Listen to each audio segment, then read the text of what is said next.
Praise the Lord. Okay. So, palakpak nga po muli sa Diyos.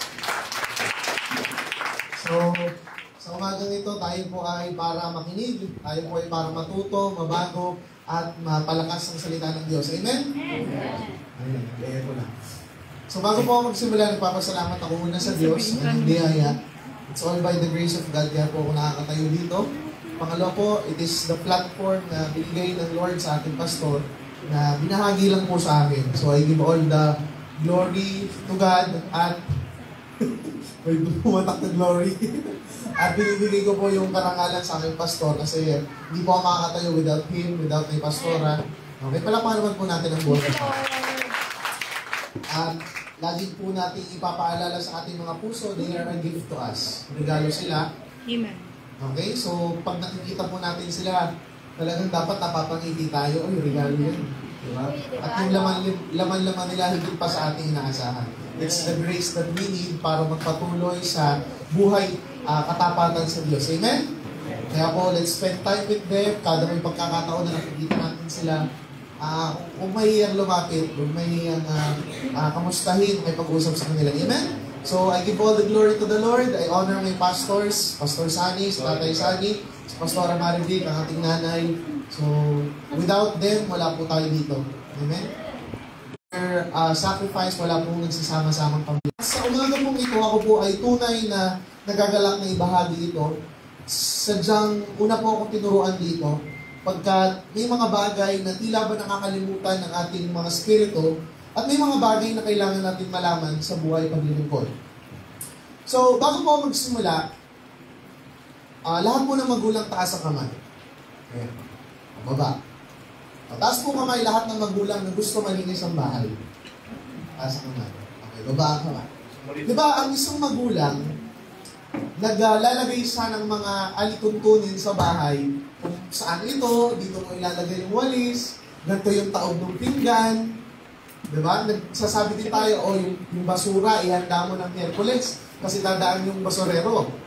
Tama po ba? Lahat ng estudyante, taas ang kamay. Okay, baba. Lahat ng estudyante gustong makakamit ng mataas na grado, taas ang kamay. Okay, palapakan natin ang Lord. So, di ba sa eskwelahan, ang mga guro ay nagbababa ng ilang mga instruction. Di ba? Kunyari, mga kabataan, kukuha tayo ng pagsusulit. Yung Tagalog talaga. Tapos na pala ang buwan ng wika. Test. Okay. Pagsusulit. Doon sa pagsusulit na yun, may mga instruction. Sino dito yung naloko na ng kanyang teacher? Mali yung nasulat niya. Akala niya true or false, yung pala A or B. May nagkagano na ba? Yes! Okay. Kahit tama yung sagot mo, pero mali yung instruction na sinunod mo, anong mangyayari? Mali pa din. Tama? O sa bahay naman, mga magulang, kahit naglinis yung anak mo, pero hindi ayon sa gusto mo, natuwa ka ba? Hindi! Hindi O, sila natutuwa. Hindi natutuwa, di ba? Hindi talaga natutuwa. Di ba? Kaya yung mga yun talaga. nagsasabi, Nag-effort kuya, ka naglilinis naman kami. Okay ka. Ang problema nga, hindi ayon sa gusto ng magulang mo. Amen? Ganun din po tayo sa Diyos. May mga ginagawa tayo na akala natin ay tama, pero sa mata ng Diyos, hindi pala tama. Amen? So, palapakan naman natin ng Diyos. So, nakunawaan po. So, ganun po yung kahalagahan na tayo patuloy na nag-aaral, nagsusumikap na kabisaduhin yung puso ng Diyos. Naalala ko, one great speaker na nagturo sa atin, one of the mentor of our pastor, sabi niya, you cannot experience the hand of God if you do not touch the heart of God. Hindi mo kailan mararanasan yung kamay ng Diyos. Ano ba yung kamay ng Diyos? Ito yung dakilang pagkilos ng Diyos sa ating mga buhay. Amen? Hindi daw yun mangyayari if we do not touch the heart of God. If hindi natin naaabot yung damdamin at puso ng Diyos. Katulad ng dalawa kong halimbawa kanina, hindi mo maitatama yung pagsusulit mo bilang estudyante kung hindi mo naabot yung alituntunin na ibinaba ng guro sa pagsusulit na yon. In English, hindi mo maaabot yung tamang sagot if hindi mo talaga babasahin. Ay, sabi pala ni Ma'am, if true, right, yes. If false, right, no. Kung hindi mo yung binasa na maayos, mali ka. Amen? Sa bahay naman ganun din. Pag hindi mo pinakinggan ng ayos, ang inutos sa magulang mo, ang pinapabili niya pala yung toyo at ang binili mo ay oyster sauce, pag uwi mo, patay ka. Amen? Mga magulang, sino yung may ganong anak? Amen daw. Pinabili asin, pag-uwi, asukal. Okay? So, ganun din po tayo sa Diyos. Tayo po lahat ay anak ng Diyos. Sabihin mo yun sa iyong katabi, anak ka ng Diyos. Okay? Huwag ibang anak. Iba na yun. Wala na tayo sa kadiliman, tayo na sa liwanag na. Amen? So, ganun din po sa Panginoon. Kaya sa umagang ito at kada linggo, siguraduhin po natin na tayo handa, gising, at ang tenga natin ay bukas. Hindi lang tenga, kundi ang puso at isip natin ay handang tumanggap ng pagtuturo mula sa Diyos. Amen? So, sino po handa ditong lumago, magbago para sa Diyos? Pumalakpak ng malakas sa sumigaw ng hallelujah! Okay, praise the Lord! So, it is important for us to observe the laws and principles of God. Sabi sa Kawikaan, he who loves instruction leads to life. But he who avoids correction goes astray. Ang ibig sabihin nun, ang tao daw na iniibig ang pagtuturo, ang instruction, ay nagkakaroon ng buhay. Pero ang isang tao daw na hindi gusto ng instruction, naliligaw. Okay? Sino gustong maligaw? Ang mga kabataang lalaki, sino gustong manligaw? Wala pala. Ayan, nag-e-echo lang, nag-feedback lang tayo. So, bilang mga tao, bilang mga anak ng Diyos, kailangan nating manatili sa tamang alignment sa Panginoon. May konting reminder lang tayo. Number 1, let us all be reminded. So, the Lord Jesus came not to save, but to restore. Came not just to save. Yes, ang Panginoong Jesus ay nagliligtas, ang adhikain niya ay iligtas, that all men come to the knowledge of truth, lahat ay maligtas. Not just to save, but to restore. So, hindi lang pala iligtas ang mga makasalanan. Nais din niyang ibalik sa tamang kalalagayan, tamang pagkatao ang bawat makasalanan. Amen? So, but to restore something that was lost. Meron daw palang nawala. In Genesis 1:26, it is said, we have dominion.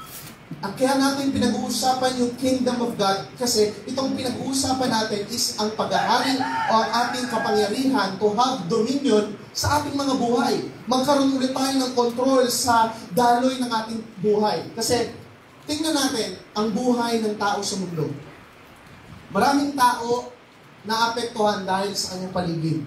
Kung ano ang trend, sa kabataan na lang, kung anong trend sa school, yun din siya. Kung anong usong sayaw, yun din ang sinasayaw niya. Kung anong usong kanta, yun din ang kinakanta niya. Mga nanay, kung anong chismis sa paligid, yun din ang nasa isip. Amen! So, nais ng Panginoon na tayo bilang mga anak niya, tayo na nampalataya, naniwala, tinanggap ang Panginoong Hesus bilang Hari Diyos at tagapagligtas. Nais ng Panginoon na ma-restore yung nawala. At kaya habang tayo nakikinig, nire-restore yun ng Panginoon. At nung tinanggap natin ng Panginoon, we are already restored. We are a new creation. Amen? Amen. And that is the kingdom of God. So, hindi ko na po isa-isayin yan. Pwede nyo na po yung assignment, yung mga verses na yan. So, repentance is a must. Sa Tagalog, kailangan nating magbago ng isip. Magbago ng buhay, magbago ng kultura, magbago ng gawin. Amen? Kung hindi po magagawa, we cannot enter the kingdom of God. Kasi sabi in John 3, unless someone is born again, he cannot see.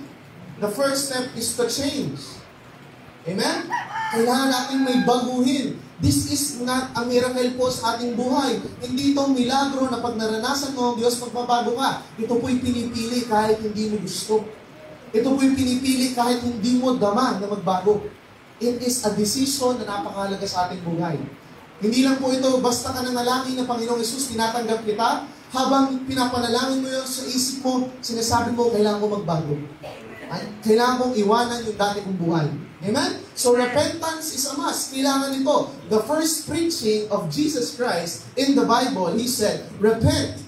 Amen. For the kingdom of heaven, in Matthew, is at hand. In Mark and Luke, for the kingdom of God is at hand. Amen? So, ang puso ng Panginoong Hesus, sinasabi niya sa atin, magbago na tayo ng isip. Magbago na tayo ng buhay. Pagkat nandito na yung nawala sa atin. Amen? Sino dito, pag mayroon siyang nawalang bagay, hindi mapakali? Alam mo yung lahat iinisin mo sa bahay, nasan yung ano, sa ko ito tinago? Yung asawa ko, ranas na ranas to. Mahal, nasan yung stapler? Sabi ko, nasan na yan? Di ba? Pag merong nawawalang bagay, hindi tayo mapakali. Amen? At pag natagpuan natin yun, amen, nandito ka lang pala. Sino dito yung parang buwan na yun nawala yung bagay, tapos nakita niya nasa ilalim ng kama, sayang-saya. Amen. Okay, para-pares lang po tayo. So, ganun din tayo sa Panginoon. Ang saya pag merong bagay na naibalik sa atin. At ngayon, pinapaunawa at pinapaalala ng Panginoon sa atin, merong nawala sa atin yung tayo kasalanan. Kailangan natin yan ulit natagpuan. Amen? And that is the kingdom of God. Amen? So, repentance is a change of mind, a change of behavior. Dapat po kada Sunday, kada gawain, kada tayo nagkakatipon-tipon sa salita ng Diyos, pag-uwi mo, nababago ka. Amen. Kasi sabi sa Corinto, Pablo said, or Paul said, the kingdom of God is not of talk, but it is of power. Power meaning power na magbago ng buhay. Amen? So dapat every time na nakikinig ka ng salita ng Diyos, Lord, baguhin mo mo. I believe. Ang susi lang po dyan, kasi sabi sa Hebrews in 11, by faith, you need to believe by faith na kaya kang baguhin ng Diyos. Kaya kang tulungan ng Diyos sa magbago. Amen? Sino dito gusto niya makita yung buhay niya every week, every day na babago at nababago? Amen. And that is our church. 2 Corinthians 3:18. Para daw tayo nanininis sa katangian ng Diyos, we are being transformed from glory to glory. Hindi man instant. Pero tingnan nyo nga yung katabi nyo, yung nasa likod, nasa harap. Sabihin mo, may nagbago na. Nagbago na? May nagbago na? Sabihin mo nga ulit, paalalahanan mo, huwag nang bumalik. Huwag nang bumalik. Huwag nang bumalik. Ang wala na ay wala na. Ang wala na ay wala na. So, the kingdom of God is not a place. Hindi ito lugar na kailangan mong puntahan at magbayad ng ticket. But it is a government, pag-ahari, pamamahala ng Diyos atin. Ibig sabihin, it is God reigning over one's life. Ang Diyos na ang nangunguna, nag-ahari na mamahala ng buhay mo. Hindi na yung laro, hindi na yung sugal, hindi na yung alak, hindi na anumang bagay sa mundong ito ang kumokontrol sa iyo. Pero ang Diyos ang nagbibigay sa iyo ng direksyon at tamang lakarin sa buhay. Amen? Amen. Kahit sabihin natin na ako ang bahala sa buhay natin, in psychology, sa pag-aaral ng behavioral science, ang tao daw, wala naman daw talagang control sa buhay. Ang may control sa atin yung nasa paligid natin. We are being controlled by the environment. Kaya nga, sabi ni Paul sa isang talata niya, in one of his epistle, bad company corrupts good character. Hindi talaga ikaw ang may control. Kaya, magpa-govern ka sa Panginoon para ang buhay mo umayos. Kasi pag hindi ka nagpasakop sa Diyos, iba ang sasakop sa buhay mo. At di mo magugustuhan. The devil is a liar. Papakita niya sa iyo yung rangya, yung ganda, yung kinang. But in the end, distraction. Ilang beses sinabi sa kawikaan, the way of the wicked, maganda yan. Sabi nila. Pero sinabi sa isang awit, na-realize ni Asaph sa awit niya, sabi niya doon, naiingit ako sa mga makasalanan ito. Yayaman, makapangyarihan, grabe yung buhay nila. Pero sabi niya doon sa dulo, but when I enter the sanctuary of God, nung nakita niya, naunawaan niya yung katotohanan ng buhay, nakita niya na kahit itong mga ito, ganito yung buhay ngayon. Feeling na lang powerful sila. Sa dulo ng buhay nila, distraction. Kaya pala sabi din in Psalms 37 ni David, huwag kayong ma-invite sa mga masasamang nagkakaroon ng kapangyarihan sa mundo ito. Pagkat yung reward nila dito lang sa mundo ito. Pero after ng buhay nila, distraction. Amen. Pero hindi naman para magalit tayo. We pray for them. Love pa rin yung nag-uumapaw sa ating buhay. Amen? Amen. Next. So, sabi dito, number 2, the kingdom of God is concerned about the king. Ang king sa kingdom, that's Jesus Christ, our Lord. The kingdom or the government, the constitution. Pag sinabi natin constitution, ito yung alituntunin batas. Okay? Ng isang bayan o isang bansa and the citizens. Tayo po yung citizens of the kingdom. Sabihin mo nga sa likod mo naman, oy, citizen ka pala ng kingdom. Okay? So as sons and daughters, kaya sinabi sa John 1:12, God gave us the right, the authority, the power to become sons of God. We are the citizens. of the kingdom of God. So yan po yung mga bagay na dapat din natin nakakalimutan. Number 3, the kingdom of God is our priority. In Matthew 6:33, ito yung number 1 sa buhay natin. Seek ye first the kingdom of God. To be at a right standing with God. Magkaroon tayo ng tamang katatayuan sa gobyerno ng Diyos. Ito ang example palagi ng mga mentors natin. Mentor natin, pastor. Sa gobyerno, pag ikaw ay nagkasala laban sa batas, saan ka mapupunta? Sa kulungan, sa jail.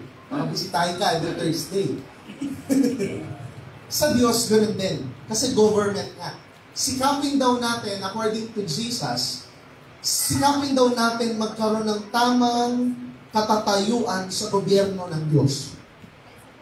Kasi ano ba yung benefit ng mga taong may tamang katatayuan sa isang gobyerno? Nakaka-receive sila ng ayuda, na, di ba sa Amerika na lang, huwag na sa Pilipinas, kasi bakit hindi nyo ma-imagine? Kasi alam naman natin dito, but we pray for the Philippines. Sa ibang bansa na lang, kunyari, sabihin natin saan ba yung magandang bansa? Switzerland. Switzerland. Switzerland, di ba libre edukasyon? Apo. O yun. For example, ikaw ay Swiss ba tawag yun? Mga Swiss. Okay, Swiss. Chocolate yun. Chocolate drink eh. For example, ikaw ay tamang katatayuan sa Switzerland. Rehistrado kang citizen. May experience mo, may enjoy mo yung benefits ng pagiging Swiss. Para Swiss life lang eh. May libreng pag-aaral, libreng gamot. Ganun din sa kaharian ng Diyos. It's not about how you pray. It's not about paano ka lumuhod o iyak. Kasi kahit anong luhod iyak sigaw mo sa panalangin, kung wala kang tamang katatayuan sa gobyerno ng Diyos, hindi mo mararanasan yung benefits ng kingdom of God. Yung prayer, worship, at pagsamba sa Diyos, ito'y bunga ng tamang katatayuan natin sa gobyerno ng Diyos. Amen. So tayo bilang mga mananampalataya, ang sinisikap natin palagi, araw-araw, ay magkaroon tayo ng tamang katatayuan sa gobyerno ng Diyos. Amen. At doon magsisimula, mararanasan mo ang benefits ng kaharian ng Diyos. Palakpakan natin ito. Amen. So, it is our priority. Okay? Because being accurately aligned with the Constitution, the laws and principles of God. Kasi, bakit? A government brings order to life. Tama? Kung walang gobyerno, kagulo. Tama po ba? Ang buhay o pamilya walang pamamahala, sa bahay, kagulo. Amen? Amen. So, kailangan mga tatay, I encourage you with the love of the Lord, kayo po ang tinawag ng Diyos, and I believe you have the ability na pamahalaan ang inyong mga pamilya. Nasa inyo po yung gift na yun. Amen? O, pakitapit nga po yung mga tatay dyan. Kaya mo yan, brother. Kaya mo yan. Kahit lang katigas sa ulo, anak mo. Brother. Tinapik nila. Abrihimas na. Kasi talagang men of God ay tinawag ng Diyos to be pastors of our home. At I believe kaya niyo po yan. Tiwala lang po kay Lord. Binigyan na po kayo ng Diyos ng kakayahan. Amen? Hindi po yan hihingi. Yan po ay nasa inyo na. Kailangan nyo lang palabasin. Amen? Next. So, a person without a government has no order. Ang taong wala sa gobyerno nagiging Abu Sayyaf. Tama? Naging guerrilla. Against the law. Walang ID, walang PhilHealth, walang benefits. Sayang. Tama? Gusto niyo po ba yun? Lagad kayo sa NPA, naglalakad sa ilog. Diba? Ang saya na, may ID ako, pwede ako mag-loan sa Pag-ibig. Land bank loan. Woo! Okay po kayo mag-loan, ha? So, sinasabi ko lang na may benefit yung pagiging kingdom citizen. All truths are parallel. So, lagi natin sikapin, by the Word of God, maging aligned sa Constitution ng Panginoon. So, punta na po tayo sa ating topic ngayon. So, reminder lang po yan. Kasi as for our pastor, lagi dapat nating baon-baon yung kaharian ng Diyos.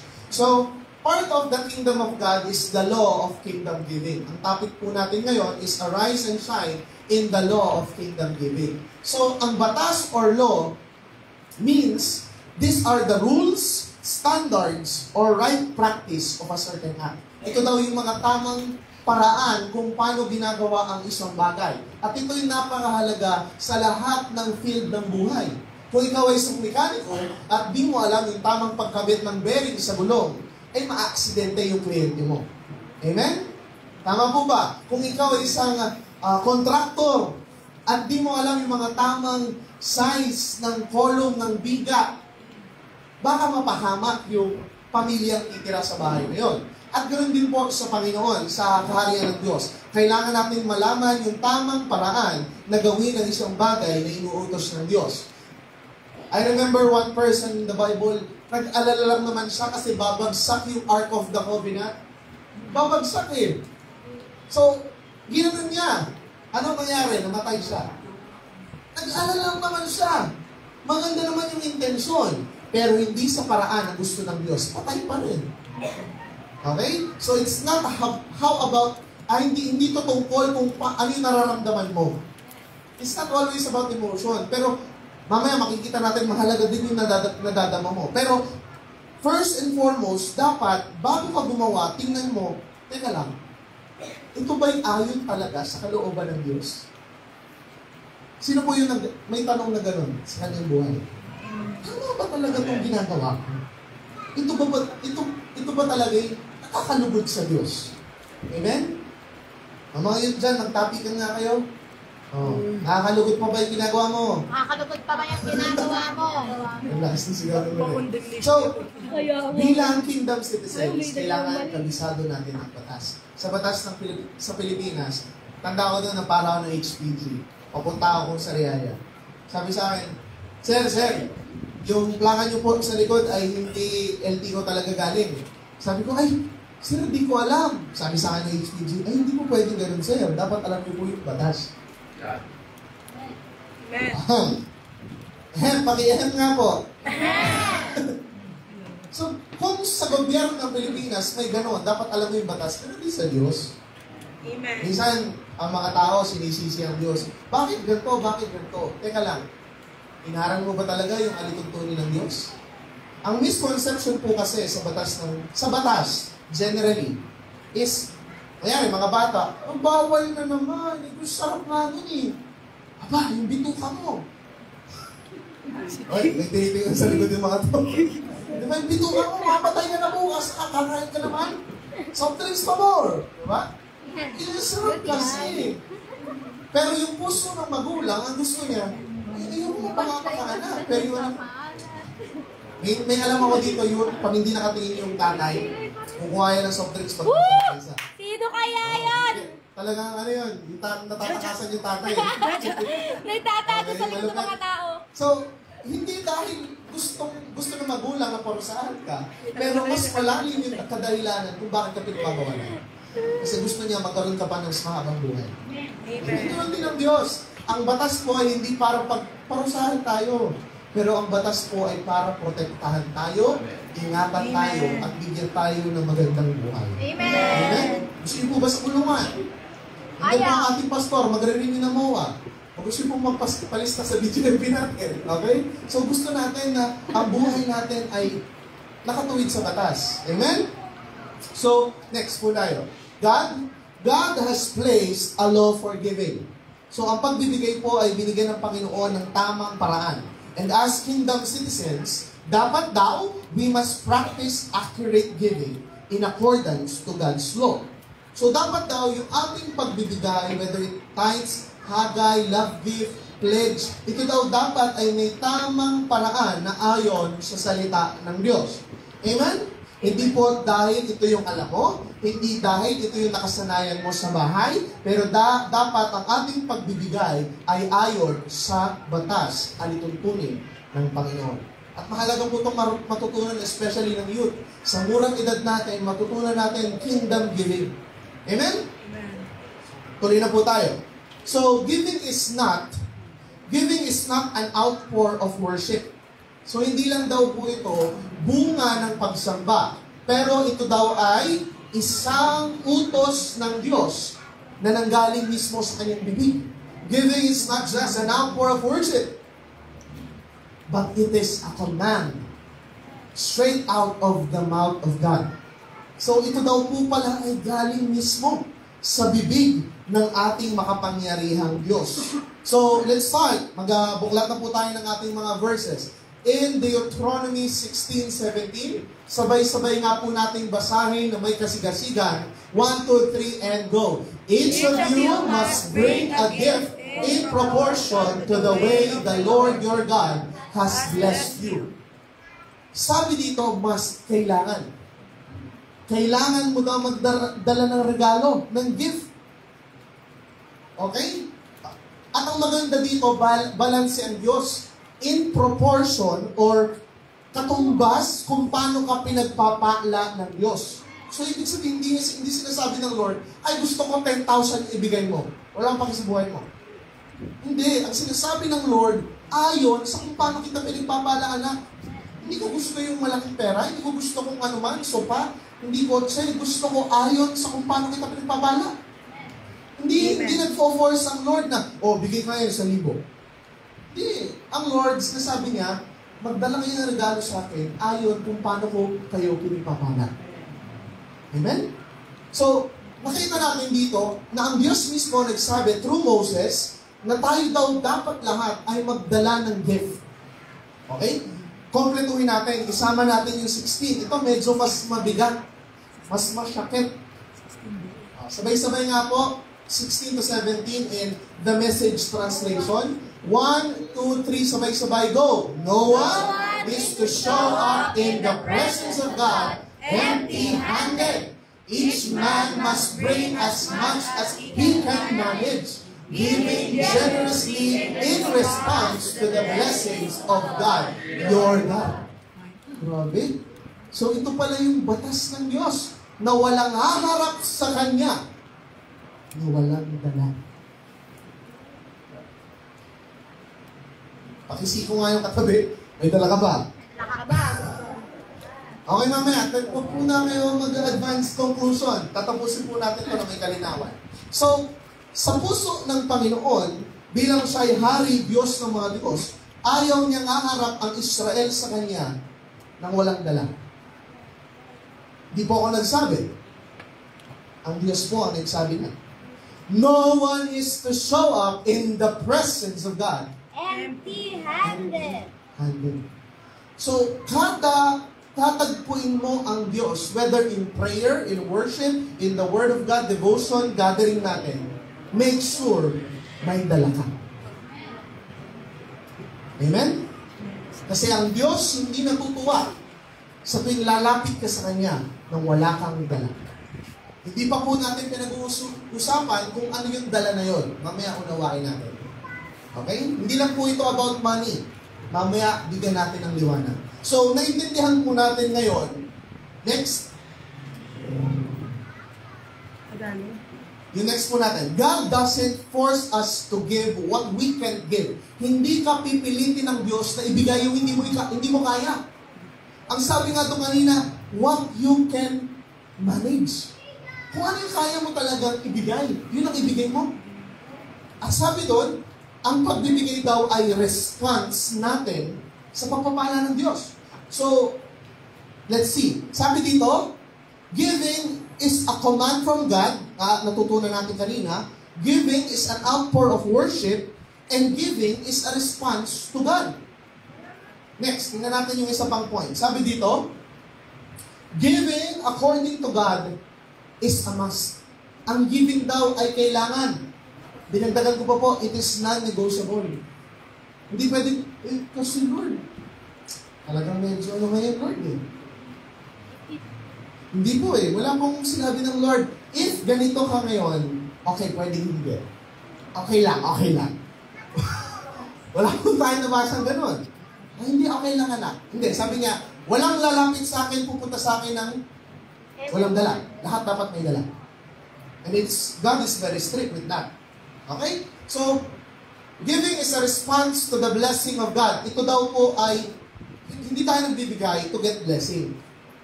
Pero mamaya, papakita ko po sa inyo yung biyaya ng pagbibigay. Pero, ang puso natin, hindi tayo nagbibigay because we want God to favor us. Gusto lang natin na paboran tayo ng Diyos, bigyan tayo ng Diyos. Hindi. We give because, salamat Lord, pinagpala mo ako. Salamat, Lord, tinutugon mo yung pangangailangan ko. Salamat, Lord, iniingatan mo ako.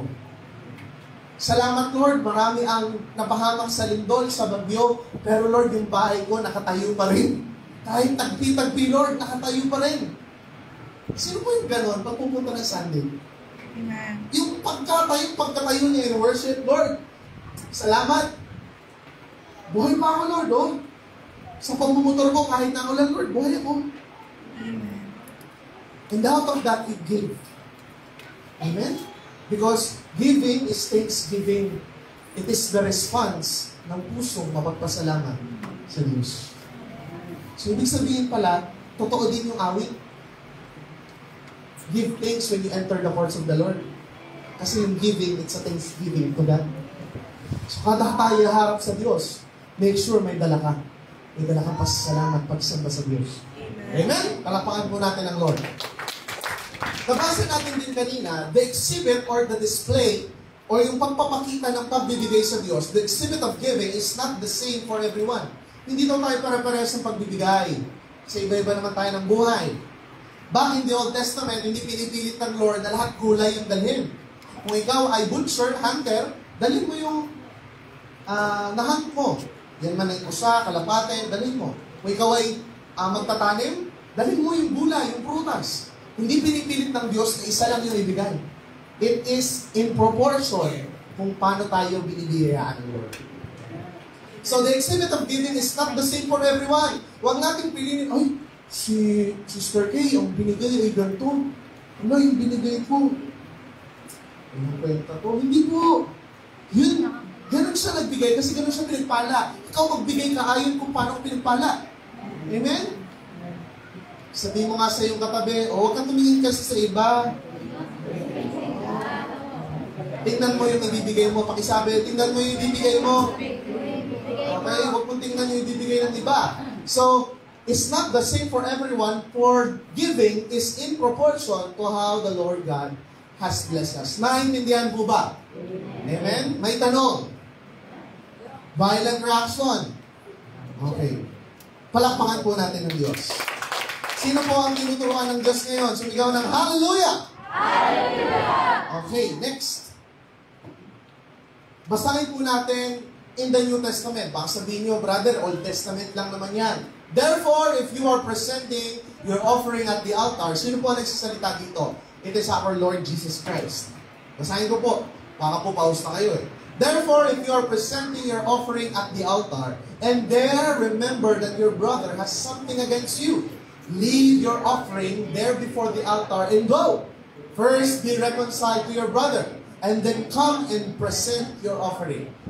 Ang Panginoong Yesus ba kinansel niya yung giving? Hindi po. Base dyan? Hindi po. Tuloy natin. Another one. Beware of practicing your righteousness before man to be noticed by them. Otherwise, you have no reward with your Father who is in heaven. Next. So when you give to the poor, do not sound the trumpet before you, as the hypocrites do in the synagogues and in the streets, so that they may be honored by men. Truly I say to you, they have their reward in full. Next. But when you give to the poor, do not let your left hand know what your right hand is doing, so that your giving will be in secret, and your Father who sees what is done in secret will reward you. Again, kinansel ba ng Panginoon ang pagbibigay? No. Next.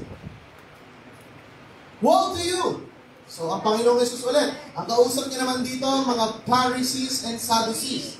Woe to you, scribes and Pharisees, hypocrites! For you tithe mint and dill and cumin, and have neglected the weightier provisions of the law, justice and mercy and faithfulness. But those are the things you should have done without neglecting the others. Paki-highlight po, without neglecting the others.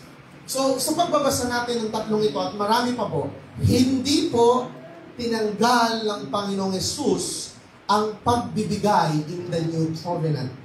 Kaya po, pag may narinig kayong katuruan in Facebook, o narinig kayo sa daan na wala na daw pagbibigay, that's from the devil. Kasi never sinabi ng Panginoong Yesus, Hops! New Covenant na, wala na magtatides, wala na magbibigay. No. Ano ang ginawa ng Panginoon? Next, isa pang verse para po patunayan natin. Matthew 5:17. Do not think that I came. Sabay-sabay nga po. 1, 2, 3, and go. Do not think that I came to abolish the law or the prophets. I did not come to abolish, but to fulfill. Palakpakan nga po natin ang Lord. Sa mga nagsasabi po na wala nang pagbigay, false po yun. Hindi po yung totoo. Ang totoo, hindi naman talaga winaksi ng Panginoon. Anong ginawa ng Panginoon? Let's read this point. Sabi dito, the Lord Jesus Christ did not abolish giving. Hindi niya tinanggal yung giving. Actually, ang ginawa pa nga niya, but He gave it a higher standard. Binigyan niya pa ng mas tama at accurate kung paano gagawin. Dinagdagan niya pa yung law. Hindi niya tinanggal. Hindi niya pinura. Ang ginawa niya, okay, kunyari, si Kuya Juna, di ba? Kayo ay master, na dun sa trabaho niyo. May dumating na empleyado. Yung empleyado, ang alam niya lang, ganito magkabit ng gasol. Yan lang yung alam niya. Pero si Kuya Juna, master na. Chief coordinator na. Sabi niya, hindi, ganito yan. Ganito pa yung gagawin mo, ito, pilitin mo pa to para mas tama. Ganun ang ginawa ni Jesus. Mas pinatama niya pa yung law na meron tayo. Amen? Hindi niya pinura. Hindi niya tinanggal. Binigyan niya pa ng higher standard. Ano standard yun? Na dapat pag magbibigay ka, talisay ang puso mo. To summarize it all, yung mga binasa natin, pag magbibigay tayo, tama ang puso, dalisay ang puso, wala kang kagalit, wala kang pag-impok ng galit, pero puno ka ng pag-ibig mula sa Diyos. That's how we will give. So again, finally, hindi po tinanggal ni Jesus ang pagbibigay, hindi tinanggal ni Jesus ang tithes, hindi tinanggal ang Diyos offering, pero binigyan niya ng mas malaki. That when we give, ang puso natin dalisay. When we give, ang puso natin nag-uumapaw ng love, ng faith, ng justice. Amen? Palakpakan po natin ang Diyos. He set a standard for the heart of giving. Kasi dati pwede kang magbigay ng ganito eh. Dati pwede kang magbigay ng ganito lang. Pero ngayon, ang Panginoon Jesus, binigay niya ng mas malalim na ibig sabihin. Amen? So, naintindihan po ba? Amen. Sabihin mo sa iyong katabi, gising! Gising! Gising sa pagbibigay. Okay? So, praise the Lord. Next po tayo. As kingdom citizens, sons and daughters in the kingdom, people who are led by the Holy Spirit, giving is part of our lives. Hindi po yan detachable sa buhay natin. Na kapag nasa eskwelahan ka, ay, wala naman ako sa church. Hindi ako giver ngayon. Hindi po ganon. It is our life to give. Sabi mo sa iyong nasa unahan, pakitapit, pakimasahin ng konti. Pagod yan eh. Buhay natin magbigay, kapatid. May pantisal ka ba dyan? Gutom na pala. Okay? So, buhay daw natin ang magbigay. Next. Giving is our life. Giving is our life. For our God is a generous God. Mayroon naman tayo sa Diyos na nagbigay ng kanyang kaisa-isang anak nang walang kondisyon. Sa umagang ito, pwede ba natin namnamin ulit? God gave His only begotten Son without any condition. Hindi niya hiningi na ikaw magbigay ng ganito. Hindi niya hiningi na ikaw magbago agad. Ang hiningi niya lang, maniwala ka. Our God is a great God. Let's give back the glory to God. Parapakan nga natin yun. Sometimes we forget yung bigat ng ginawa ng Diyos. Grabe. Agape. The greatest love of all. Agape. It's agape, the greatest love. Amen? An unconditional love. Na dapat di natin makalimutan. Yung nasa kanan mo naman, sabihin mo, oy, tandaan mo, sobra kang mahal ng Diyos. Gusto mo mo ipagsasabihin, hindi yung pabiro. Yung talaga nag-aalala kayo, oy, tandaan mo, mahal ng Diyos. Yun ang sakliwa din. O yung nasa pinakalikod, makasabihan. Amen? So we give because we have a generous God. Amen? Grabe yung Diyos natin kung magbigay. Kahit hindi tayo tapat, binibigyan tayo. Sino yung, minsan ganito yung pakiramdam? May mga nakausap akong ganito. Alam mo yung nagsasabi sila? Boy, bakit ako pinagpala? Hindi naman ako tapat ng uli. Pero still, binless ako ng Lord. Tayo sa kamay nakaranas ng ganun. Amen. Kaya wala po tayong pagmamayabang sa Diyos. Mabait po ang Diyos na. God is a good, good God. Amen? Let's always taste and see the goodness of God. Tingnan mo, nandito ka ngayon. Thank you, Lord. Kahit ano nangyari sa'yo ng mga nakaraang linggo, kahit ano yung nagawa mo, nandito ka. Amen. Nararanasan mo yung pag-ibig ng Diyos. Amen. Nararanasan mo yung presensya niya. Pinapaalalahanan ka niya na mahal ka niya. Grabe ang Diyos natin, amen? Amen. Palakpakan mo kay Lord. So, ngayon po, dapat natin matutunan what is the culture of kingdom giving. Okay?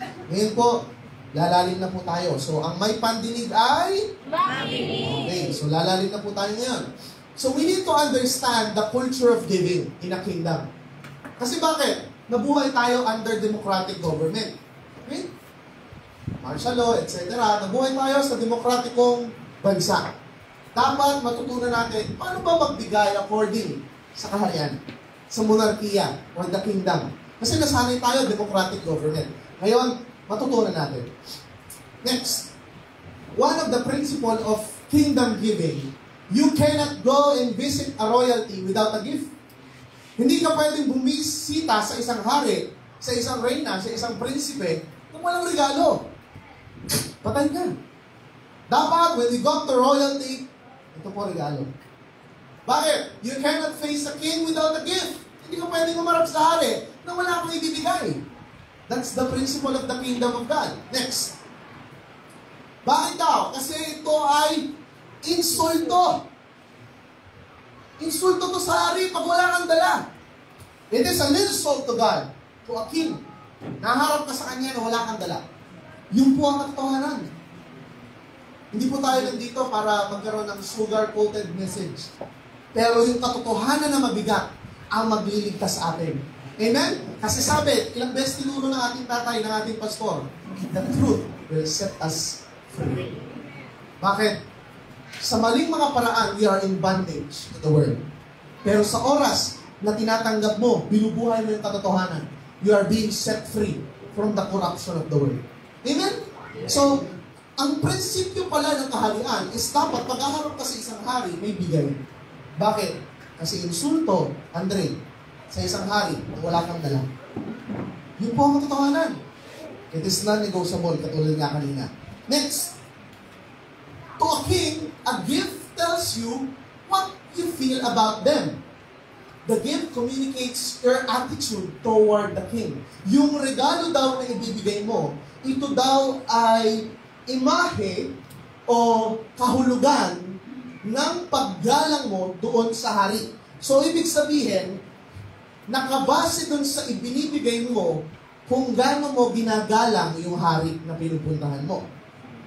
Ganon din sa tao. Nakabase sa regalo mo kung gaano mo kamahal, kung paano mo ginagalang yung tao yun. So, ibig sabihin, your gift is what you think of the king. Yung regalo mo, yun yung kaisipan mo doon sa nare-regaluhan mo. Minsan, nagbibigay tayo ng pangit na regalo kasi ayaw natin yung tao. Amen! Pero talagang pagmahal na mahal natin yung tao, mahal, kunin mo yung savings natin, bilan natin ito maganda. Kasi grabe yung tao ito sa akin. Amen? Ganun din kay Lord dapat. We give with the utmost value. Next! Tingnan natin po. Sino pong familiar sa 2 Samuel 24:24? Yun nga muna, basahin muna natin para magbigay alala. 2 Samuel 24:24. Sabay-sabay nga po.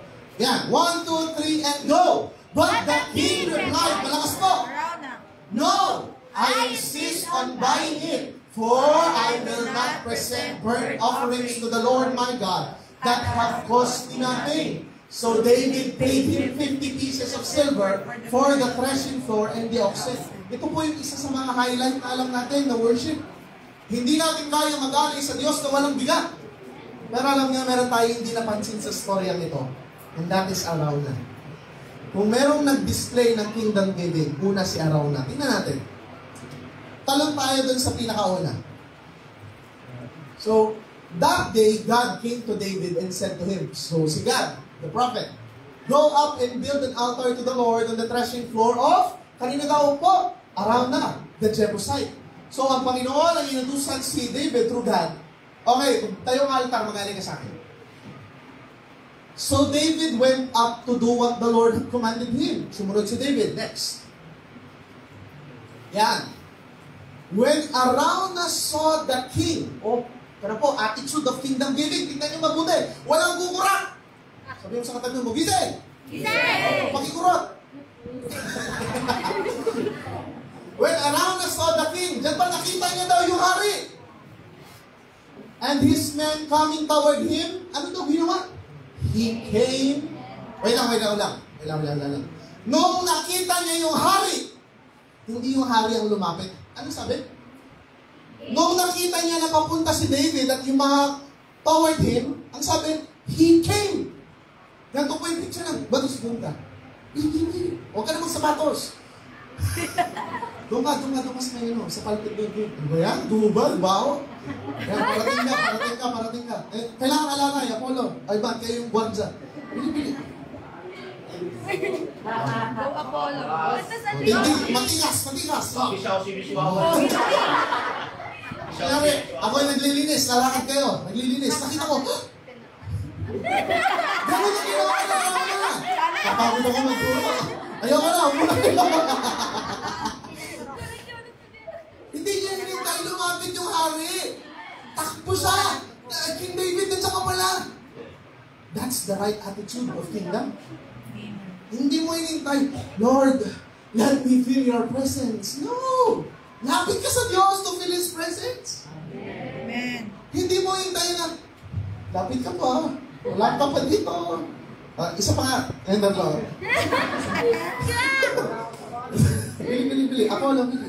O, kanyari. Lalapit naman kayo. Lapit niya. Kanyari ako. Kita ko na. Bili lang. Lapit ko po. Wait lang po. Wala pa po. Okay, dyan ha. Luluhod na po ako. Ganun tayo sa worship. Baba, kung kailan may presence na, tsaka ka paluluhod. No! Hindi mo dapat ma-feel yung presence para lumuhod ka.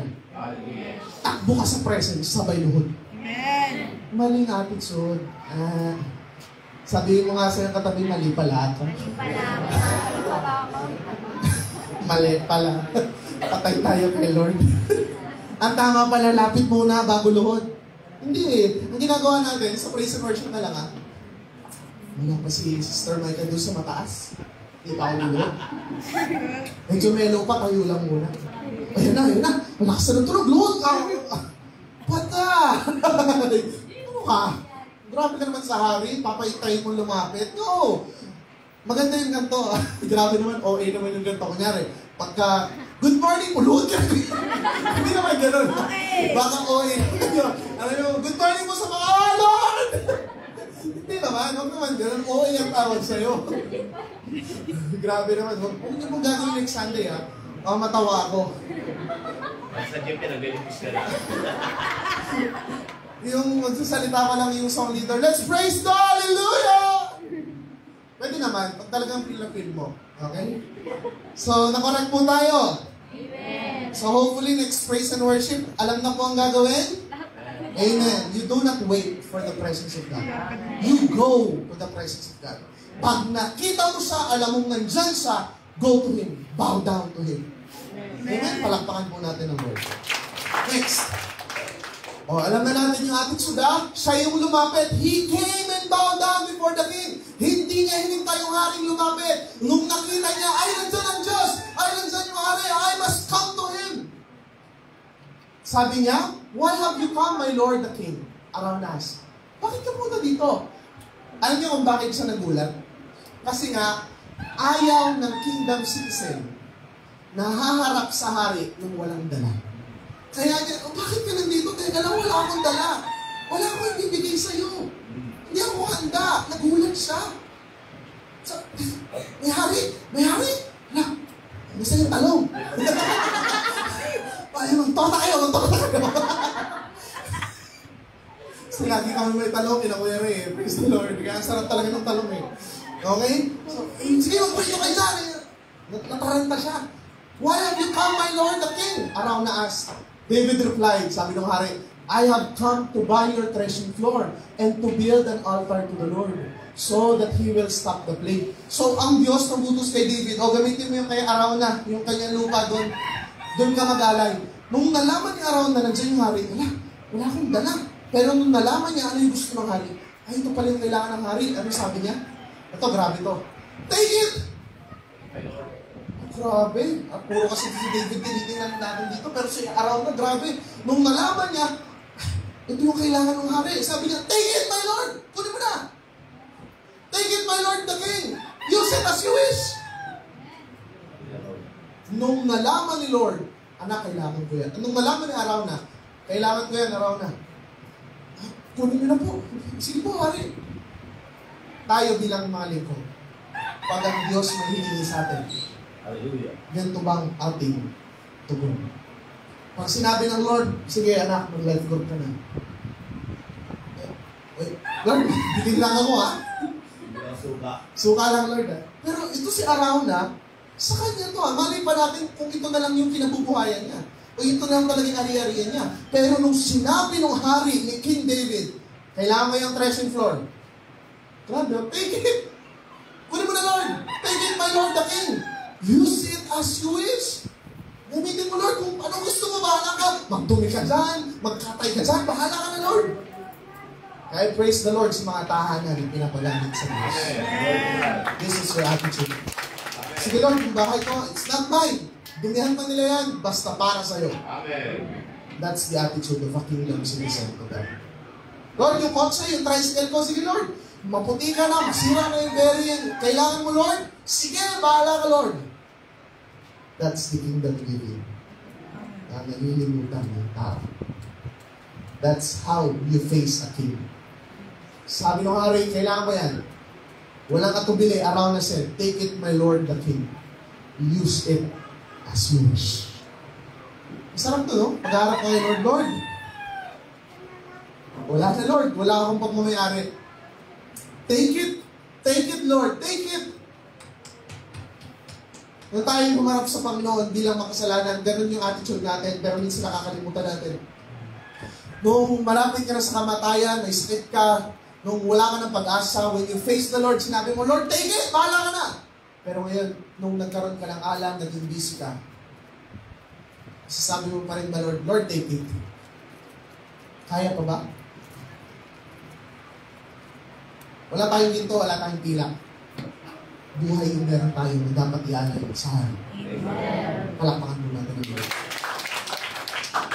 Hindi pa nagtapos. Hindi lang ni Arauna binigay yung inihingi ni David. Grabe sabi niya pa, Arauna said to David, here are oxen, ito pa hari, ito pa. For the burnt offering. And you can use the threshing boards, ito pa. And the ox yokes, ito pa. For wood to build a fire on the altar. I will give it all to you. Grabe, pag na-require ng hari, akin na lahat. Ito na Lord. And Arauna knows kingdom giving. Lord, kailangan mo, I will give it all to you. That's the attitude of kingdom giving. Hallelujah. Walang pagtitin. Kasi bakit? Alam ni Arauna na kahit ibigay niya itong lahat, hari niya yun, hindi siya papabayaan ng hari niya. Amen. Ganun po yung hari natin. Mas the best pa. Amen. Palakpakan natin ang Lord. I will give it all to you. Parang sa pagbabasa natin, mas grabe pa to si Arauna kaysa kay David. Kasi, grabe. Lord, I will give it all to you, my King, your Majesty. And may the Lord, your God, accept your sacrifice. Madalas sa passage na ito, tinitingnan natin si David. Pero ang nag-display ng tapang attitude in kingdom giving, una si Arauna. Grabe. Dumating yung hari, takbo siya, baba. Sinabi ng hari, ito kailangan ko. Lord, sige, go. My King, go. Hindi lang yung hinihingi ng hari, ito pa, Lord. Hindi binato. Hindi po ganun ha. Ito po. Okay lang. Okay? So, Arauna understood kingdom giving. When King David came, nagulat siya. He was shocked.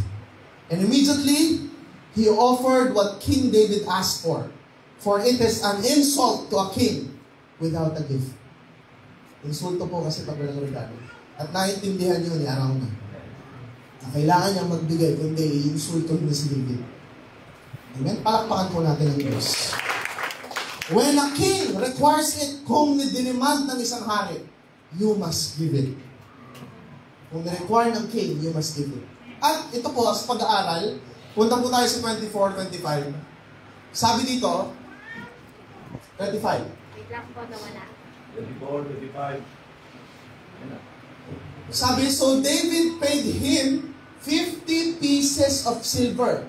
Alam niyo ba yung ibig sabihin nito sa pag-aaral? Higit pa yung binayad ni David sa halaga ng lahat ng binibilang ni Arauna. So, hindi kabawasan na magbigay ka sa hari. Kasi iba siya. Iba ang hari magtumbas sa binibigay mo. Higit pa sa hari. Don't hesitate to give because God can give you more. Pero again, kanina sabi natin, hindi tayo nagbibigay para makareceive. Pag-aralan natin. Next. So, basahin lang po natin yung verse 1 in Matthew. Kasi masyadong mahaba to. So, ito, alam na natin yung story ito. Kinakanta to every Christmas. Tatlong hari, nakita yung star, punta kay Jesus, nagalay. Alam na po. Alala na. Pinakailangan basahin. Alam po ba? 3 wise men, tatlong hari, tatlong magay. Mamagoy pala. Magi sa English kasi. So, yan. Basahin natin yung verse 9. Sabi dito, after this interview with Herod, the wise man went their way, wise men. And the star they had seen in the east guided them to Bethlehem. It went ahead of them and stopped over the place where the child was. When they saw the star, nakita nila yung star, they were filled with joy. Like Arauna. Nung nalaman ni Arauna nandun yung hari, hindi siya nag-atubili. And this wise man, nung nalaman, uy, nandun yung star, nandun yung hari ipapanganak. Joy. Next. They entered the house and saw the child with his mother Mary. And they bowed down. Lumapit si baby Jesus? Hindi. Hindi pa marunong maglakad eh. Baby pa lang eh. Okay. Pero sila, ganun same din, no? Kingdom giving. Sila ang lumapit. And they bowed down and worshiped Him. Then they opened their treasure chest. May regalo! Matalino! Kingdom giving! Amen. They opened their treasure chest and they gave Him gifts of gold, frankincense, and myrrh. Alam niyo po ba sa pag-aaral in history, hindi lang po ito 3 wise men. Grupo po ito ng 600 guys. Yes. 600. Grabe, bulyon yung meron si Jesus noon. Lahat magbigay ng gold. 600. Nasaan kaya yun? Hanapin natin. Mayaman si Jesus. Mayaman si Jesus. Di mo mahirap si Jesus. Alam niyo kung bakit hindi mahirap si Jesus? Diba sa storya? Si Joseph nangatok ng mga hotel. Pwede po ba dito? Yes. Pwede po ba dito? Hindi Yes. po mahirap si Jesus. Hallelujah. Mali po yung culture ng mundo. Ay, sabi, no! Si Joseph nangatok. Magkano dito? Ay, hindi ka kami dyan. Magkano dito? Ay, hindi kami dyan. Di ba naman? Eh, after nito, 600 pa naman gold. Baka naman pwede Jesus. Hindi yun. Kanina to. Sabi ng mga nandun, sobrang na-atake ng isa. Pero hindi po mahirap si Jesus. O, sabihin mo sa katabi mo, hindi mahirap si Jesus. Alam niyo po ba ang karpintero noon pinakamayaman? Kontraktor yung dati. Si Joseph, kontraktor. Oo, wala palang bad control. No? Hindi po mahirap si Joseph. Mayaman sila. When it was time to leave, they returned to their own country by another road. For God had warned them in a dream not to return to Herod. Alam niyo po, napapansin niyo sa pagbabasa natin, kada nagbibigay sila sa hari, ito kada ang isang tao ay nagbibigay sa hari, merong balik. Kanina si Arauna, binigay niya, hindi lang tinanggap ng hari. After niyang ibigay, 50 pieces of silver. Dito, nagbigay yung mga wise men. Ano nakuha nila? Ito hindi niyo napapansin eh. When it was time to leave, they returned to their own country by another route. For God had warned them. Yes, nagbigay sila ng ginto. Hindi man katulad doon ng ibalik. Wisdom yung binigay. Kasi bakit? Pag bumalik sila, patay sila kay Herod. Life was given because they gave to God. Palakpak po sa Diyos. Hindi nila nakapansin. Oh, nagbigay sila ng gold, frankincense, and myrrh. Anong balik? Hindi hinayaan ni Lord mamatay sila through Herod. And that's more than gold, frankincense, and myrrh. Amen. Amen? Palakpakan natin ng Diyos. So, ngayon, nakikita natin, when we give to a king, hindi pwedeng walang balik. May balik. Next. Gifts are the measure of your esteem to someone. Ang regalo ay ang display kung paano mo ginagalang o ino-honor ang isang tao. Napatunayan na po natin yan kanina. Next. David's esteem to God is immense, that he wants to feel the burden of what he will offer to God. Yun yung magandang pinakita ni David. Hindi niya pinayagan ang kanyang sarili nang magbigay sa hari ng mga hari nang walang bigat. Kailangan may kurot sa bulsa. Yung pag-uwi mo, para ka bang nagsisisi, bakit ko yung binigay? Pang-Jollibee sana yun. Yun yung tunay na magbibigay. Yung pag-uwi mo, parang galing sa'yo yung misis mo. Ano ka ba? Wala na tayong ulam. Eh, sinabi ng Diyos, si hari kasi eh. Yun yung tunay na pagbibigay. Yung uuwi ka, nag-aalala ka na. Lord, wala na eh. Yun yung tunay na pagbibigay. Hindi yung uuwi ka, tara mag-max. Hindi, yung uuwi ka, Pastor, okay lang to yung muna. Naibigay ko kasi eh. That's true giving. You give value to the king. Yung tunay na may kurot sa bulsa. Alam mo yung, kasi nahiya ako sa asawa ko, mahal. Nag-offering tayo. Mayroon tayong budget. Okay? That's true giving. May kirot, may aray. May galit si misis. Galit ba?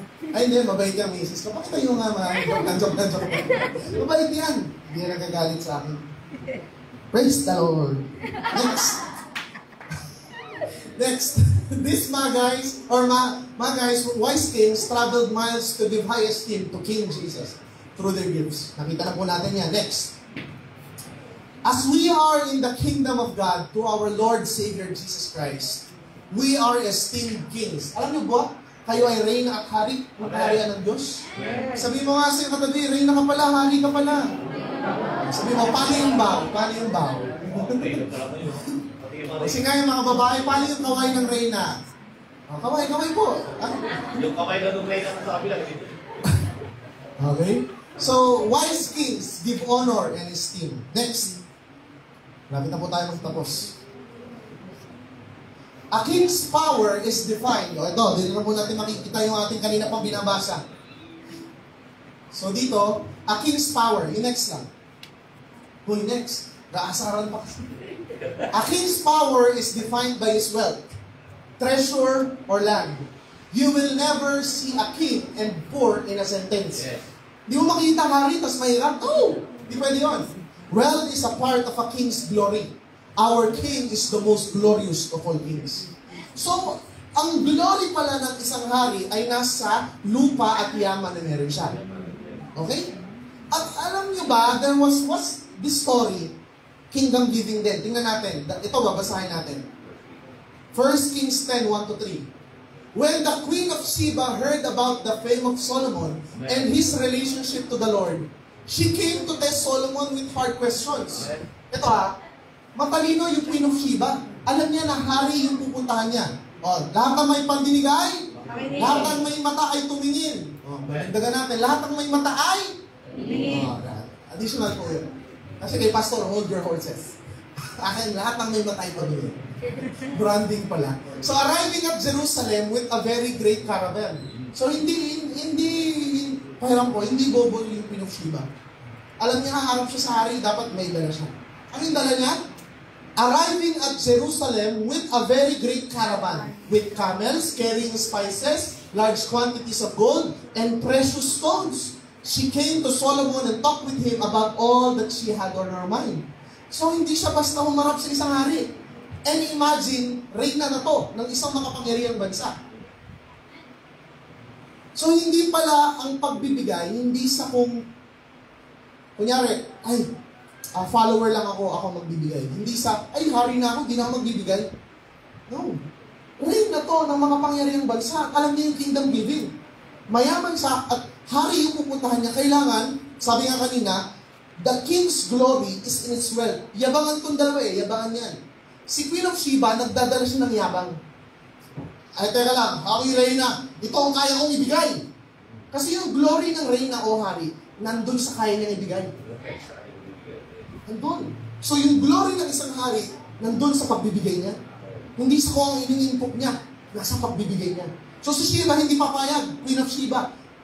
Si Solomon, hari to, Reyna ako. Mayaman din yung bansa namin. Ano dinala niyo? Grabe. Next. Sabi niya, medyo advance natin. So, ang nangyari dyan, basta nagkausap sila, 4, verse 4 tayo. Yan, verse 4. When the Queen of Sheba saw all the wisdom of Solomon and the palace he had built, next, nakita ni Sheba lahat.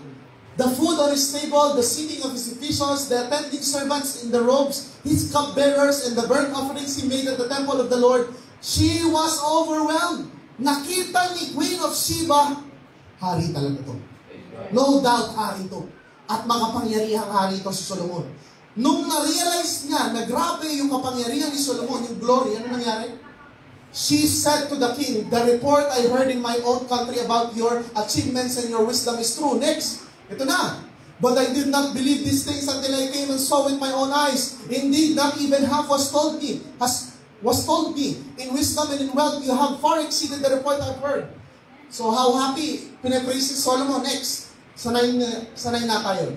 Praise be, grabe. Sa sobrang manghang-mangha siya kay King Solomon na-praise niya pati yung Diyos ni Solomon. Amen. Praise be to the Lord your God who has delighted you in the place on you on the throne of Israel. Amen. Next. Doon na tayo sa kanyang pagbibigay. Doon na ba yun? Andiyan ba yun? 10. Sa 10 tayo. And, sa 10. Wala yung 10. Wala ata. Wala. Basahin niyo yung 10. Pakinggan po. May pandinig ay, sabi dito, nung nakita ni Queen of Sheba, glorious to si Solomon. Ito ginawa niya. And she gave the king, giving 120 talents of gold, large quantities of spices, and precious stones.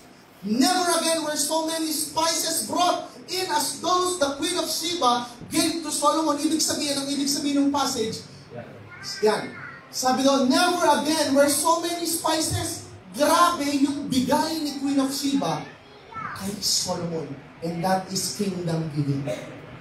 Binigay ni Queen of Sheba yung marapat kay Haring Solomon. Ngayon, ito yung maganda. Kasi kanina pa tayo pinag-uusapan pagbibigay sa hari. Ito yung ganti ni Solomon. 11. Sa 11 tayo. Hiram ships brought gold from Ophir. Ito na po yung bigay ni Solomon, ha?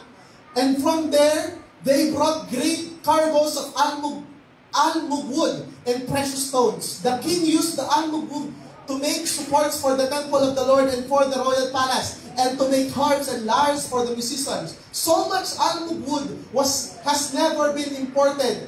Grabe, oh. So much almug wood na wala was never been imported or seen that day. Ibig sabihin, kung yung bigay ni Sheba, wala pang nakakita ng ganung pagbibigay, si Solomon, mas glorious ako, ibibigay ko sa iyo yung higit. Wala pa daw nakakakita na may import na ganun karaming kahoy. Hindi nagpatalo si Solomon. Glorious ka, Queen of Sheba? Mas glorious ako. Next, masabi dyan, sa 12. King Solomon gave the Queen of Sheba all she desired and asked for, besides what he had given her out of his royal bounty. Then she left and returned with her retinue to her own country. Ano ibig sabihin nito? Si Queen of Sheba umuwi ng mas matindi yung halaga kaysa doon sa binigay niya. Hindi siya umuwi nang wala siyang dala. Umuwi siya na mas marangya, mas mahal yung dala niya pauwi. And that is kingdom giving. When you give, you do not give for blessing, pero pag nagbigay ka, protocol ng hari na babawian ka niya kasi glorious siya. So when we give to God, hindi niya hayaang walang balik. Mas matindi yung balik. Palakpakan natin ang balik. That's kingdom giving. So don't hesitate to give. Pag humarap tayo kay Lord, give your best. Kasi pag pinressure mo ang Diyos sa bigay mo, hindi niya kayang hindian na bigyan ka ng higit pa. Kasi hindi protocol ng kingdom na hindi magbigay. Pag nagbigay ka ng ganito katindi, babawian ka ng Diyos ng mas matindi pa. Amen. Praise the Lord. Lord. Hallelujah. Next. The glory of a king is the power to outgive another king. Yan ang Diyos natin. Hindi siya papayag na kung ano yung binigay mo, yun din ang ibibigay niya.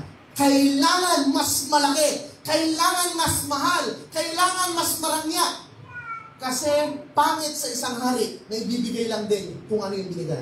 Hindi siya glorious. And our King is the most glorious of them all. Amen. So kung nagbigay ka, expect may balik. Amen. Hindi man katulad kung paano mo binigay, but see your life. Pinagpapala ng Diyos in many ways possible. Buhay ka, ligtas ka, nasa tama kang landas. Palakpakan natin ang Diyos. You cannot outgive our God. Amen? Next. Giving places a demand on the king's wealth. Pag nagbibigay ka, ganito yan. Pine-pressure mo yung hari. Yung yaman ng hari. Now, the king must show you his glory by giving you more than you can make. That's kingdom giving. Next. Giving to a king attracts wealth. Giving to a king attracts his wealth to the giver. Yung pagbibigay daw, ina-attract nito yung wealth ng hari. So next, a king. A king will not give you what you give, but he will give you more than what you give. Ito po, isang mahalagang point. You give to a king not to have something back. Hindi tayo nagbibigay para lang humingi, para lang magkaroon. No, that's wrong attitude. You give to honor and give glory to the king. Amen. Pero daw, hindi pwedeng walang balik. Kasi protocol yun ng hari. So, kahit hindi mo gusto ng balik, tandaan niyo yung prayer ni Solomon. Lord, I pray for this, for that. Protocol ng hari na bigyan pa siya ng bigyan. That's the attitude of a king. At ang sarap magbigay sa king. Amen? Palakpakan natin ang Diyos. Ito na lang po. Okay pa po, Pastor. Okay. Next. Sige, tayo na. Patapos na po tayo, ilang passages na lang. Ito, sikat na sikat to. Sino po nakakatanda nung alabaster jar? Amen. Binasag, di ba? Ito, tingnan po natin to ha. In verse 3, a woman came with an alabaster jar of very expensive. So, alam nung woman na si Jesus ay hari, so dapat expensive yung bigay. Okay? Alam niya, intindi niya ang kingdom giving. So, she broke the jar and poured the perfume and said, pero may mga may mga nagdadaldal 4, verse 4. Some of those present were saying indignantly to one another, sayang naman yung pabango na yan, ang mahal-mahal na sana binigay na lang sa mahirap. Patay ka diha. So, verse 5, ang sabi dito, it could have been sold for more than a year's wages. Ito'y higit pa sa kita ng isang taon. At sana ito, binigay na sa mahirap. At nirebuke daw ng mga taong ito, si woman na nagbigay ng alabaster. Next. Ito, yung hari, pinagtanggol yung nagbigay. Pinagtanggol ni Jesus. Sabi ni Jesus, hari, leave her alone. Hayaan niyo siya. Hayaan niyo siya. Why are you bothering her? Ba't ba siya pinapakailaman? She has done a beautiful thing to me. The poor you will always have with you, and you can help them anytime you want. But you will not always have me. Alam niyo po, rare ang mamitang hari. Amen. Next. Diba sabi ko kanina, pag nagbibigay sa hari, hindi pwedeng walang balik. Akala natin walang balik dun sa babae. Tingnan niyo yung balik ng Panginoon. Sabi dito, she did what she could. She poured perfume on my body beforehand to prepare for my burial. This is the blessing of the king. Tingnan mabuti verse 9. Ito yung blessing ng hari ni Jesus. Ang may mata ay? Tumingin. Hep, hep! Ay, wala nang energy. Mas malakas pa. Hep, hep! Ay, may hinga pa rin. Hep, hep! Okay, tulog na.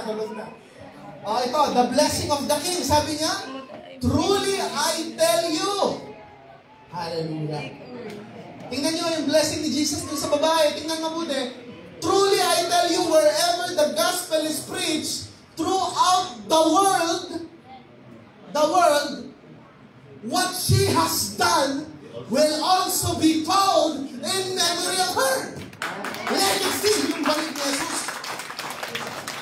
Yung binigay niya expensive, hindi nagpatalo si Jesus. Dahil sa ginawa mo, hanggang sa dulo ng kamunduang ito, maaalala ka. Amen. Grabe! Palakpakan natin ang Lord! Lord.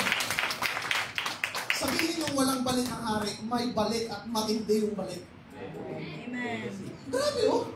What she has done will also be told in memory of her throughout the world. Gusto mo maging famous? Bigyan yung pabango ngayon. Gusto mo more likes? Mabango. Dakar. So, naiintindihan nyo, when you give to a king, pinipressure mo siyang balikan ka ng mas matindi. Amen? Kaya akala mo yung pagbibigay mo walang napuntahan. I believe God has blessed you more than you can ever imagine. Praise the Lord. Next. Ito yung matututunan natin dito sa passage na ito. A critical spirit lives in practical wisdom. Yung mga critical na ito, sayang, bigyan na lang yan sa mahirap. Pero di nila naintindihan na hari yung kaharap nila. Be careful of this critical spirit. Minsan may gandong spirit, pag nakikita mo yung pastor mo umangat, sana yung mga pera, binigyan na lang sa mga naghihirap. Parehas lang kayo ng mga tao yan. Don't be critical. We are kings. So pag nagbigay ka sa pastor, sa kapatid, you are giving to a king. Kasi lahat tayo hari. Amen? Don't be critical. Pero biblically, yes, dapat magbigay sa mahirap. Pero when you face a king, you give glory to the king. A critical spirit lives in practical wisdom. The idea of giving to the poor is biblical, yes. But it doesn't negate the value of giving to a king. Pag may hari at may hirap, saan ka magbibigay? Hari, mahirap, sa hari ka magbigay. Kasi minsan ka lang makatakbo sa hari. Pag may haring present, sa hari ka magbigay. Yung mahirap lagay nandyan. Pwede yung tulungan anytime. Pero pag hari na katapat mo, give your all to the king. In this passage, Judas kasi nandito. Judas forgets that who he is facing is the King of Kings. And in the presence of the King, you give the best gift. Ito, pangalawang point. Ito po, dito ako, alam niyo kung paano ko sinulat ako yung unang tinuruan dito. Kasi habang nag-aalala ako ng negosyo, parang nagiging practical yung pag-iisip ko. And this message is first a blessing to me. Bago po kayo. Sabi dito, do not live in the mindset of this world's depreciating economy. Huwag na huwag kayong mabubuhay sa ekonomiyang ito. Kasi depreciating ito. Every year, bumabagsak ang ekonomiya. Live in the everlasting treasure of God's economy. Amen. Pag sa ekonomiya nga ng Diyos, walang depreciation. Pangit lahat. Sabi dito, live according to the world's economy. You'll depreciate. Pag nabuhay ka sa practical financial wisdom ng mundong ito, you'll depreciate. Kahit anong business mo, ganda ng trabaho mo, nagde-depreciate ang pera ng mundong ito. But live in God's economy. You'll appreciate, surpassing what this world could offer. Amen. Iba po ang ekonomiya ng Diyos sa ekonomiya ng mundo. Thank you, Lord. Makapangyarihan po ang hari natin. Palakpakan po natin Amen. ang Diyos. Believe by faith. Last page na po. The gift must be fitting for a king. Dapat yung regalo ay karapat-dapat sa hari. Sino nakakaalala yung storya ng widow na nagbigay ng 2 dinari ba yun? Dinari yata. So alam na natin yung storya, hindi ko na babasahin. Pero these are the points for that verse. In Mark 12:41-44, ito yung mga highlights. So yan po, basahin na lang po sa bahay. Ang storya nito, mas matindi pa yung bigay ng poor widow kaysa doon sa mayayaman. Bakit? These are the points. Value. Value is not how much you paid for a gift. Hindi sa kung ano yung bayad mo. Hindi sa kung 10K, 1 million, 1K, no. Value is how much it costs you. Kung gaano ito kabigat sa iyo, hindi tunay na value. Huwag kang maiyak kung kung 10 piso yung kaya mo ibigay ngayon, go! Yan yung value mo. Huwag mong tingnan na hindi yan 100. Kung yan yung mabigat para sa iyo na ibigay, you honor God. It's not how much, but it is the cost to you. Next. Value is not measured by price, but is measured by your ability. Depende sa kakayanan mo. Katulad nung kanina natin na pinag-aralan, according to how God has blessed you. Sabi sa Luke 6:38, give. Sabay-sabay nga po, malakas. 1, 2, 3, and go. Give, and it will be given to you. A good measure, pressed down, shaken together, and running over, will be poured into your lap. For with the measure you use, it will be measured to you. Kung ano yung binigay mo, doon ka lang din susukatin ng Diyos. So the blessing is determined by your giving. Pero we do not give for the blessing. Pero yun yung protocol. It is measured by how you give. Hindi sa price, pero sa value. Ano ba yung cost nung binibigay mo? Pwede ka nagbigay ng 5,000 ngayon, pero may 5 million ka sa bangko. Wala yung value. Gagarapot lang yung porsyento sa meron ka. Pero kung nagbigay ka ng 5 piso, pero 15 na lang yung pera mo, ibang usapan yun. Kung nagbigay ka ng 10 at 10 na lang natira sa'yo, ibang usapan yun. Greater is that value than that 5,000. It's not about the price you give, but the value you give. Kung ngayon, nasa season ka na alam mong gipit, give what you can. Huwag mo tingnan yung halaga. Pagkaharap ka sa Lord, Lord, ito yung pinakakaya ko. Itong 100 na to, last ko na to, Lord. Last na to. This is all I've got. Lord, this is all I've got. At ayokong humarap sa'yo nang wala akong dala. Bahala mo na. You deserve the glory, Lord. And believe me, kinabukasan, hindi pwedeng babalikan ka. Hindi pwedeng hindi ka babalikan ng Diyos. Again, it's not about the price. It's about the value you give. Kung wala kang perang ibigay, Lord, dito ako, maaga ako sa church, maglilinis ako. Hindi ko kaya magbigay ngayon, Lord, wala pang trabaho. Lord, dahil agahan ko, brother, pwede ba mag-aga 7 a.m. maglilinis ako kasi ito lang yung kaya ko ibigay ngayon. That's, mas valuable yun kaysa nagbigay ka ng pera. Hindi mo nakakulang ang pagbibigay sa pera. It's how much you value the Lord. Wala kang pera ngayon, okay lang. May katawan kang pwede ipagamit. May tricycle, may kotse ka na pwede ipagamit. It's not about the money you have, but the value you can give to God. Remember that. Huwag kang malungkot kung wala kang pera ngayon. Season lang yan. Panahon lang yan. Ano yung kaya mong ibigay ngayon na makakalugod sa Diyos? Ibigay mo ng may galak. Amen. Hindi pera ang pagbibigay. Ito ay karampatang preso dapat sa Diyos. Kung wala ka ngayon, may lakas ka bilang lalaki. May katawan tayo, may lakas tayo. Give what you can give. Hindi po dito usapan dapat meron ka ang pera. No. Si Jesus mismo nagsabi, Mark, yung binigay ng babaeng 2 sentimo masigit pa doon sa mararangyang nagbigay. It's not about the money. No! It's about the value you give to the King. At pag nakita ng Diyos na yan lang ang meron ka at binigay mo pa ang lahat, hindi pwede, hindi ka babalikan ng Diyos. And you will be shocked by the blessing God will give you. Palakpakan natin. Alright, praise the Lord. Alam niyo ba, nag-bless ako sa mga kabataan na naglilinis sa church kasi yun lang yung kaya nilang ibigay. And alam ko, pabalikan sila ng Lord. Hindi pa sa kanilang inaasahan. Wala man silang pera ngayon, pero they pour out their body. Amen. Na maglinis ng maaga hanggang gabihin para lang kaluburan ng Diyos. Mga kabataan, your labor in the Lord will never be in vain. God will, hallelujah, babalikan kayo ng Lord. More than you. Pressed down, shaken together. Amen. Overflowing blessing. Hindi dahil gusto ng Lord, dahil kailangan niyang gawin kasi protocol yun ng Lord. Amen? Lastly, patapos na po tayo. Proverbs. A gift opens the way and ushers the giver into the presence of the great. All truths are parallel. Pag nagbigay tayo ng gift, kahit sa mga teacher natin, nag-gain tayo ng favor dun sa teacher natin.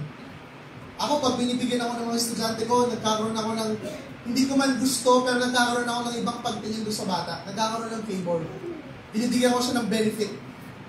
Ganon din kay Lord. Ganon din sa tao. When you give a gift that is valuable, nagkakaroon ka ng pabor sa mga tao. Sa opisina, pag nagiging mabuti tayo sa boss natin, nagbibigay tayo ng appreciation gift, nagkakaroon tayo ng pabor. Hindi po yung panunuhol. Kasi ang problema, yung mundong ito, binigyan ng pangalan, sip-sip daw. No. Tayong mga anak ng Diyos, tayong kingdom citizen, buhay natin ang mag-honor. Hindi man yan mananampalataya. Kung tingin mo, ka-honor yung boss mo, nakikita mo, nagtatrabaho siya ng maiging, why not once a week, bigyan ka ng lemon square. Boss, salamat po, sipag kayo. Hindi yung paninipsip, you honor the man's work. Tanggalin natin yung maling kaisipan, hindi yung paninipsip. When I was a teacher, yung dami namin principal, may mga nagagalit sa akin kasi nagbibigay ako sa kanya. Pero ang ginagawa ko lang naman, I honor her job. I honor her as my boss. Hindi man maganda lagi yung pamamalakad niya, pero boss ko pa rin siya. Kailangan pa rin sa igalang. At doon sa pagbibigay ko, nagkaroon ako ng mga pabor. Naglilib ako na may sahod. Kahit wala naman gano'n. Hindi yung sip-sip. That's honoring. Mali yung kaisipan sa no. Sa kingdom, honoring yun. Amen? So a gift opens the way to the presence of the great. Dito po ang magtatapos. If we are all kings, kasi alam na nila to if we are all kings. If we are all kings, kung lahat daw tayo ay hari at reyna, we must give to one another. Dapat marunong tayo magbigay sa kapatid. Hindi po yan pera. Pwedeng simpleng saging, talong, talong gano'n. Pero, yung mga taga San Bartolome, praise be to God, malaking tulong po nun. At alam ko, binabalikan sila ng Lord. Amen. Kasi 2 or 3 gathered in His name, He is in our midst. So, pag nagbigay ako sa kapatid ko, yung pagbibigay ko yun, pagbibigay sa hari ng mahal. At nakita yun ng Diyos. At ang Diyos ang bahalang balik sa akin. Amen? So, pag tayo may gathering, magdala ka ng kahit ano. Kahit candy yan, tinapay yan, dala tayo. We must live in a culture of giving. Pag tayo magtitipon-tipon, mag-gathering tayo, life group, dala kayo ng kahit ano, yung kaya nyo. Kasi bakit? We give honor to one another. Ay, haharap ako sa hari din. Ang dadala ko na regalo. Pagsaluhan natin, brother, ang Diyos ang nalulugod din. Amen? Amen. Bakit? Next. Malapit na po ako magtapos. Last 2 points. When we give. For when we give to the body. Sabay-sabay nga po. 1, 2, 3, and go. When we give to the body, we give to Christ. Tapiin mo yung katabi mo. Wait ka lang ha. Bibigyan ako sa'yo. Wait ka lang. Ang binigay, ito, may rento bill namin, pakibayaran namin. Hindi mo ganun ha, hindi mo utang yung ibigay nyo. Bayaran mo durado ko. Lastly, dito po magtatapos. In the law of kingdom giving, Jesus Christ is full of life, and a sinner is a walking dead. For the wages of sin is death. Jesus cannot give life to the sinner if the sinner doesn't give his life to Him. Kasi hindi pwedeng magbigay ang hari nang walang binibigay sa kanya. That's the rule of kingdom giving. He cannot give if you don't give.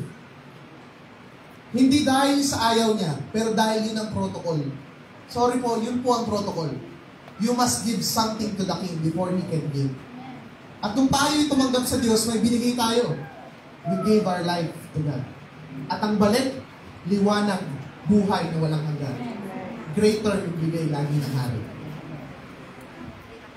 Surrendering to God through Jesus Christ enables life to flow in. So umaga pong ito, let's live in the law of kingdom giving. Palakpakan po natin ang Diyos.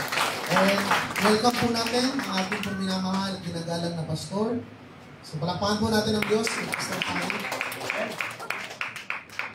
Praise God. Tunay nga po na tayo para ito ba? Amen. Amen. Amen. Sabi ng mga D1, teki na daw ako, teki. Nakakamasahin, wala na daw siya gagawin. Pero paki-flash nga po ito yung Mark chapter 12, beginning verse 41 to 44.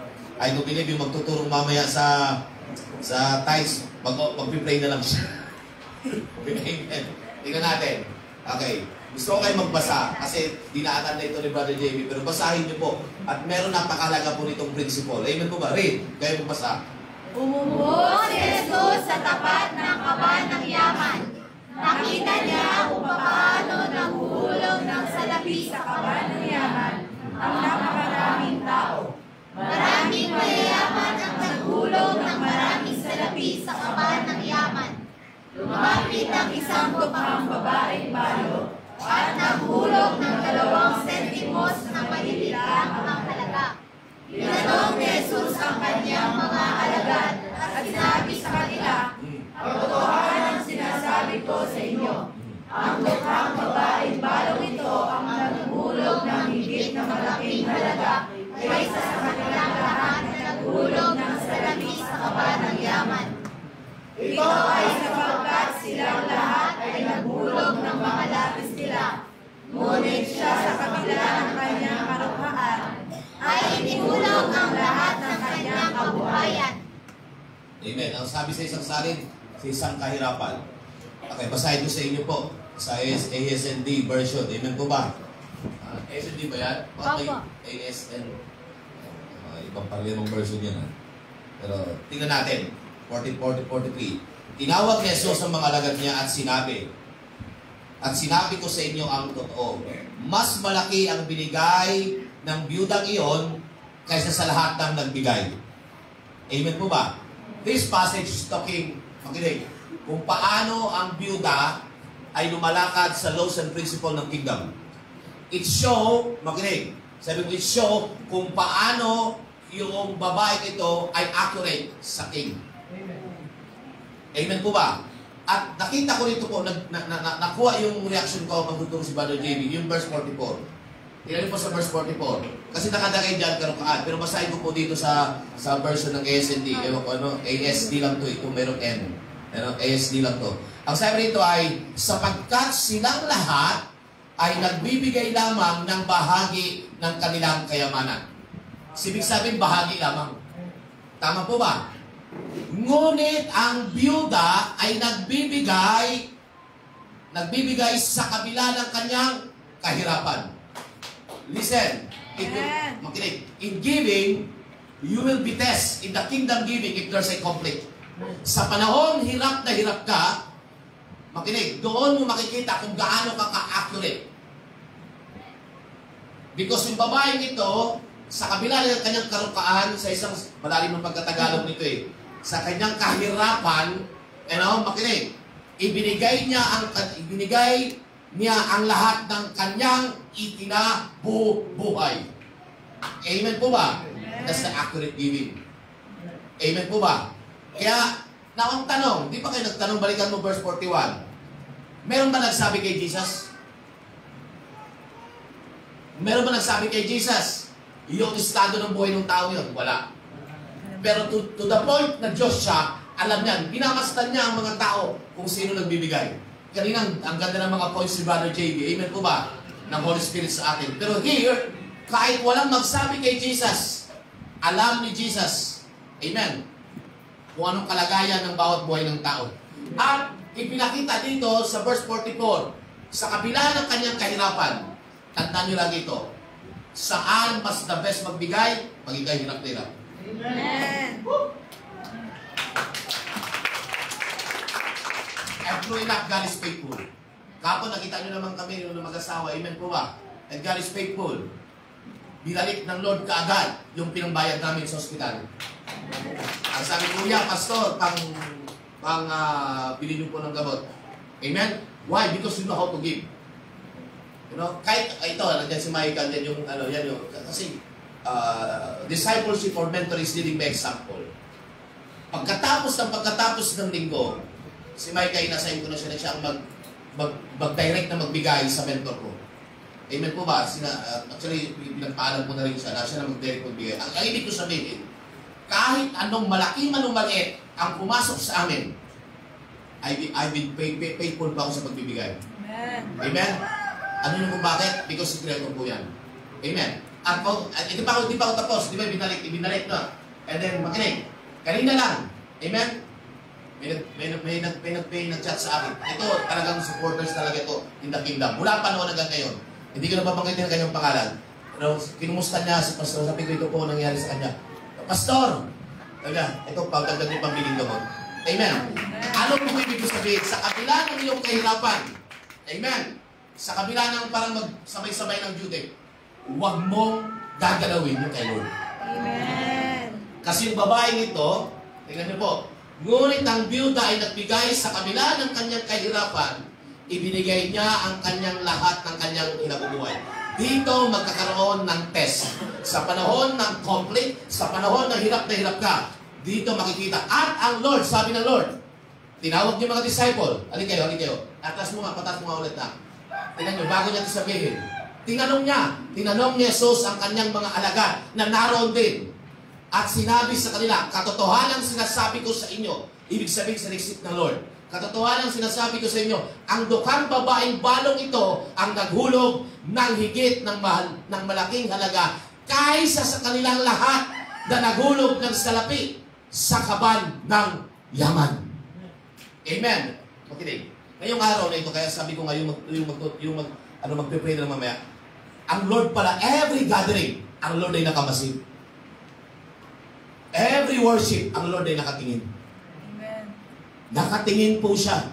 At tinitignan niya, alam niya kung sino yung hirap na hirap sa atin. Alam niya kung sino yung gustong magbigay sa atin. Alam niya kung anong pinagdadaanan. Amen? Yun po ginawa ng Panginoon. At hanggang ngayon ginagawa niya po yun. Amen. Amen po ba? Ano yung truth to principle? At nakita ko po dyan yung the law of accurate covenant to God. 1. Amen po ba? Na-meet po ng babae ito. At dahil na-meet ng babae ito, pinagyabang siya sa mga disciple, alin kayo. Amen? Ibig sabihin, ngayon sa kalangitan, pinagyayabang tayo ng Lord sa mga tao noon. Amen po ba? Alam mo si Richard, alam mo si Pauline, tingnan mo, hirap sila. Amen? Palapakan po natin ng Lord. Church, you give. Binanggit ni Brother JB, nagbigay ka para hindi pagpalain. Kaya ka nagbibigay kasi pinagpala ka na. Amen? Pangalawa, nagbigay ka because you know it's a worship.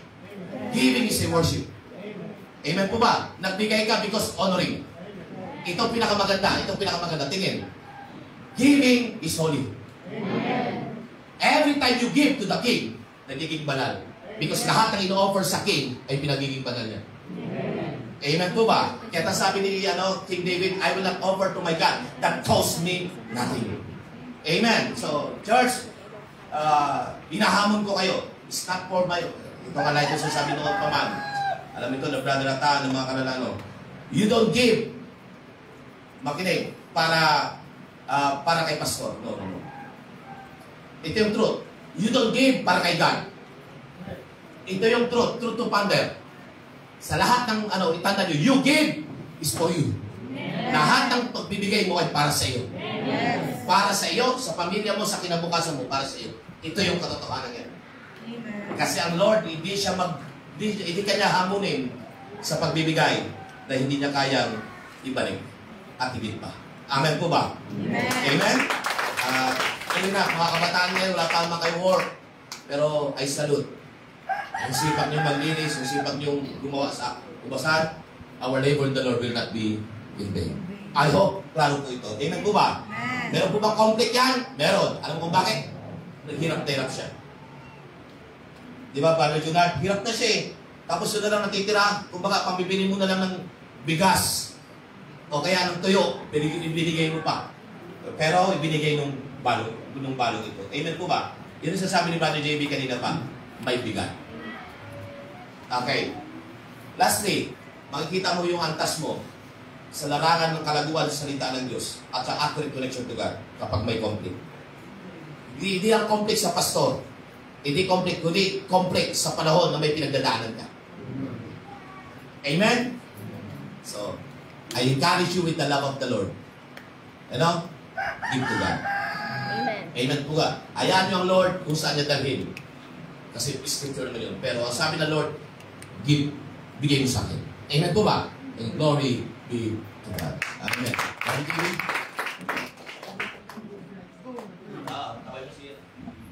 Tuloy na po tayo sa ating tithes and offering.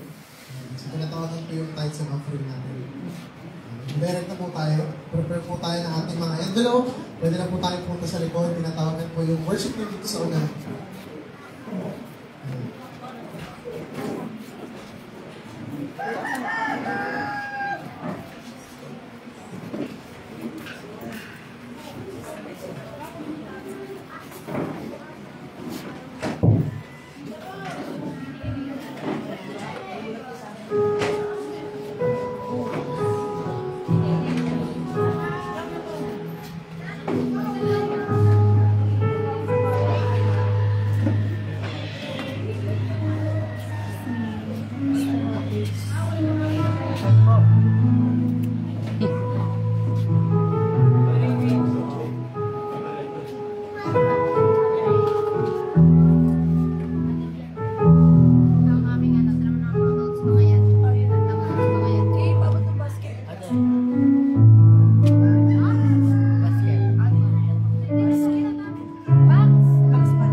And he sat down, and he sat down opposite to the treasury and watched the people putting money into the offering box.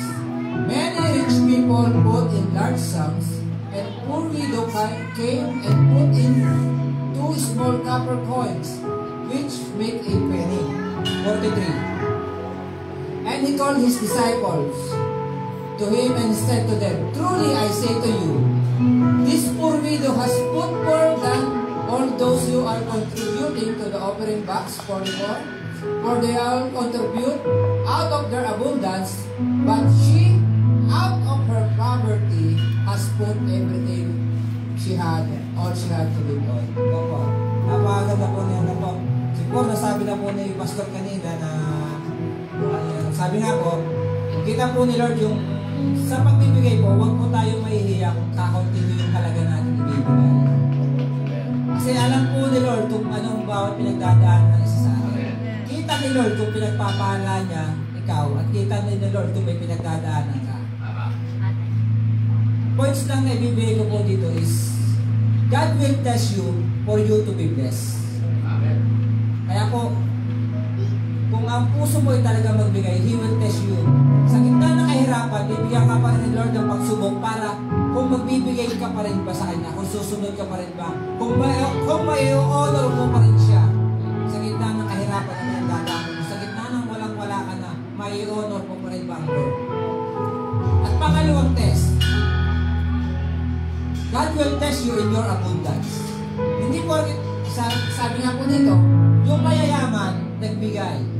Kaya po kita rin ni Lord, pag pinagpapala niya, kaya tinatas ka rin ni Lord, kung mapapagkatiwalaan ka ba, sa lahat ng blessing na binibigay na sa'yo, kung mapapagkatiwalaan ka ba kung magiging good steward ka ba ng kanyang kayamanan?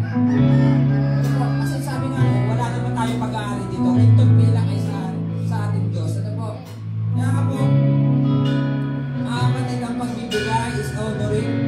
At yun na lang po, sabi natin Pastor kanina, sabi natin ni Pastor JP kanina, yung value.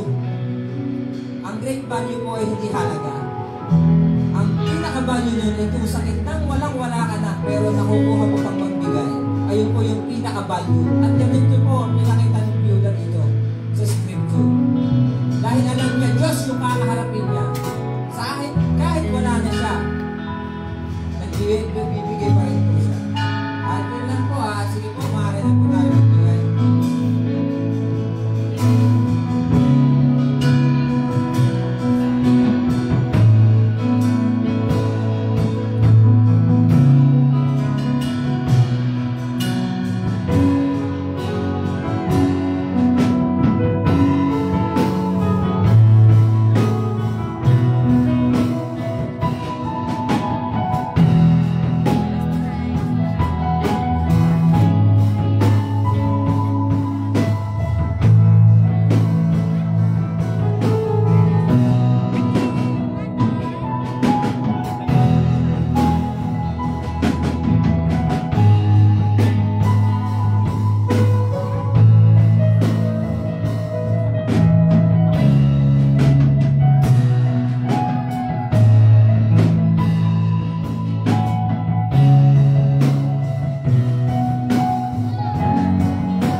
dalangin ko po, dalangin na ngayon ni Lord, paano po mo pagpalain, Lord, pagpalain ko po yung mga tao nagbigay sa iyo, mga nagpaparangal sa iyo, Panginoon. Lord, bless them, higit pa sa kanilang inaasahan, Panginoon, higit pa sa kanilang hinihingi, Panginoon. For I know, Lord, that you are always been good to us, Panginoon. Maraming salamat, Panginoon. Bless our pastor, bless the leader, bless the congregation, Panginoon. Panginoon, maraming salamat, Panginoon. This church will rise, Panginoon, and we will be blessed according to what we honor you, O Lord God. Maraming salamat, Panginoon. Sa iyo namin, Panginoon, tinataas ang pinakamataas na papuri, pagsabat ng buwan natin sa pangalan ng Jesus. Amen.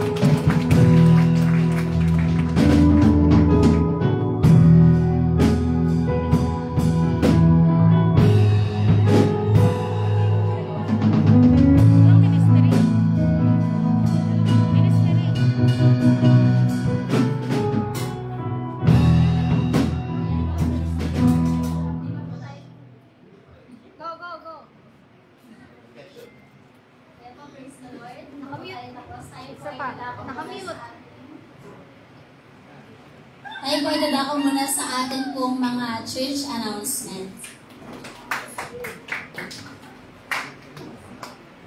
Ayun po, so, hintayin lang po natin.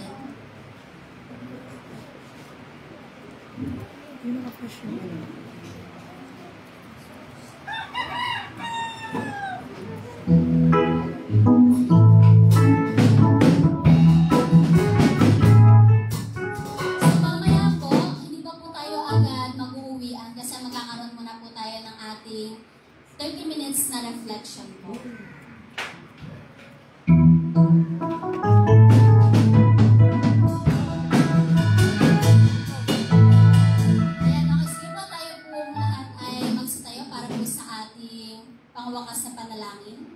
Tapos na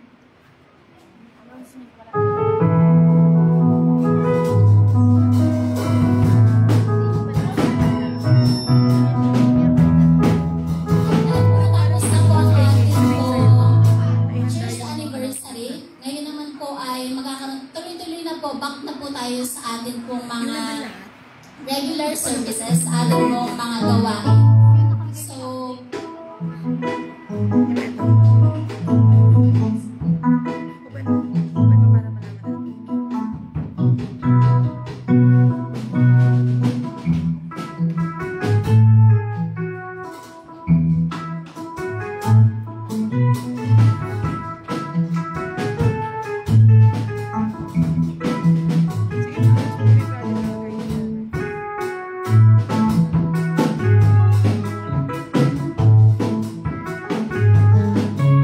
ayan po.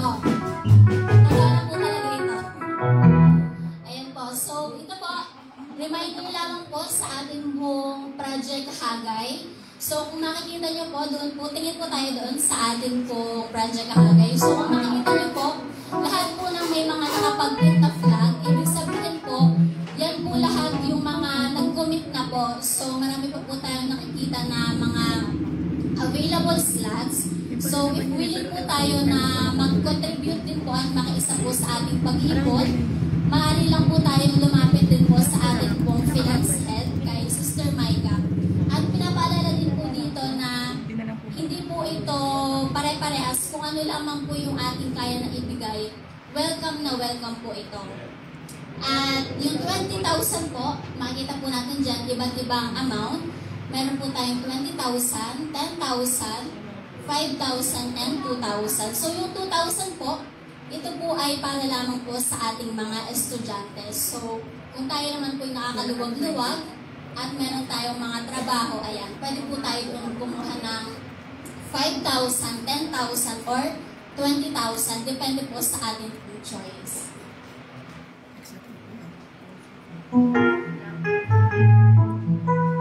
Ayan po yung ating pong mga upuan para kay Kristo. So, marami na rin pong nakapag-donate ng ating pong upuan para kay Kristo. At kung makikita niyo po, lahat po ng ating mga dinonate na upuan, lahat po yan ay ating pong nagagamit. So, ngayon po, still po, ito po ay open pa rin po for our pledges. Pwede pa rin po tayong lumapit po sa ating finance head.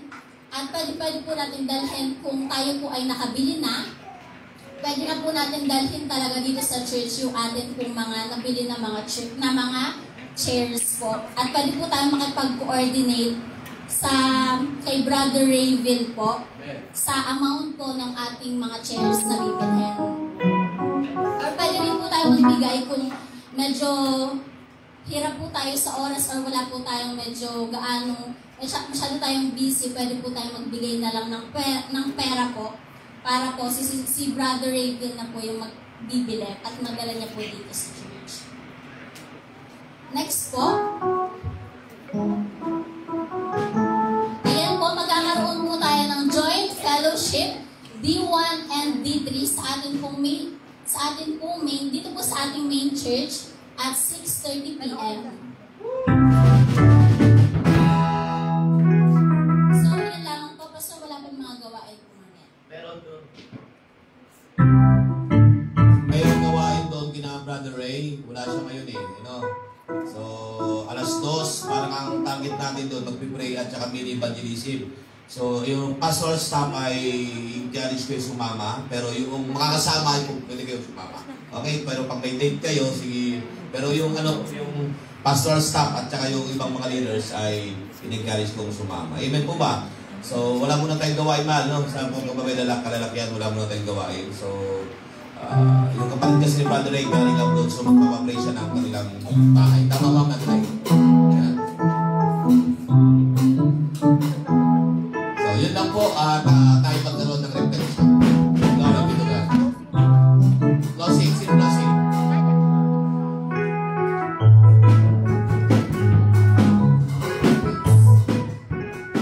Ayan, inanayahan ko po na ang lahat ay tumayo. Ayan, ang lahat po ay pinagpala ng ating Panginoon. At parang na ang lahat. Yan. Sige, yan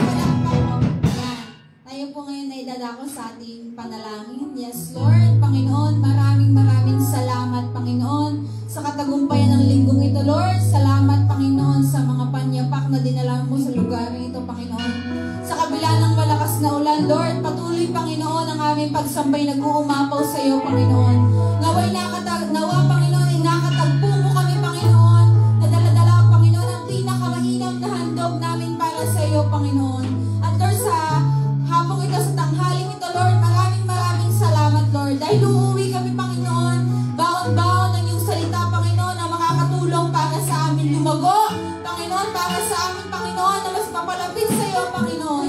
Lord, tunay na dakila ka sa buhay ng bawat isa.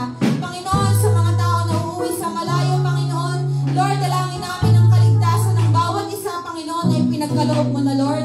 Salamat, Panginoon, dahil tunay, Panginoon, na kung kami mananatili sa iyo, Panginoon, lahat ay ibibigay mo sa amin, Panginoon. And thank you, Jesus, Lord, dahil naniniwala po kami, Panginoon, na hindi dito nagtatapos ang pagpapala sa araw na ito, Panginoon. Patuloy namin kiniklaim, Panginoon, ang pag-ibig, ang iyong habag, Lord, na amin kakailanganin sa bawat araw, Panginoon. At Lord, we declare, Panginoon, na ang linggong ito, Panginoon, ay matagumpay at matagumpay sa pangalan ni Jesus, Lord. Lord, maraming salamat sa iyo ang karapat-dapat na mapulit pagsamba at ang lahat ay magsabi na, Amen!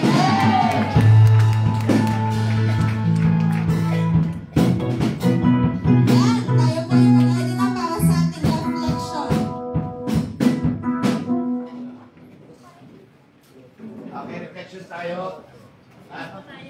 Lahat ng kababaihan, kasama kay Pastora, lahat ng kalalakihan, nandun kay Brother Atan, Young Pro, Youth. Sige. Sorry. Ito na lang yung youth at yung Malalayan niyo yung Pastora, medyo masayang palikod niyan. Ngayon po rin ang palikod. boys lang. Sige, lahat ng Young Pro, akit na sa taas. Young Pro. Youth boys dito po sa stage. Baka Youth naman girls kayo, po, doon pa rin tayo sa daan. Okay, Irish. Tumulog ka na. Lahat ng women's.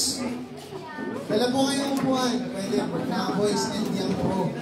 Eh, aside na lang daw, sabi niya.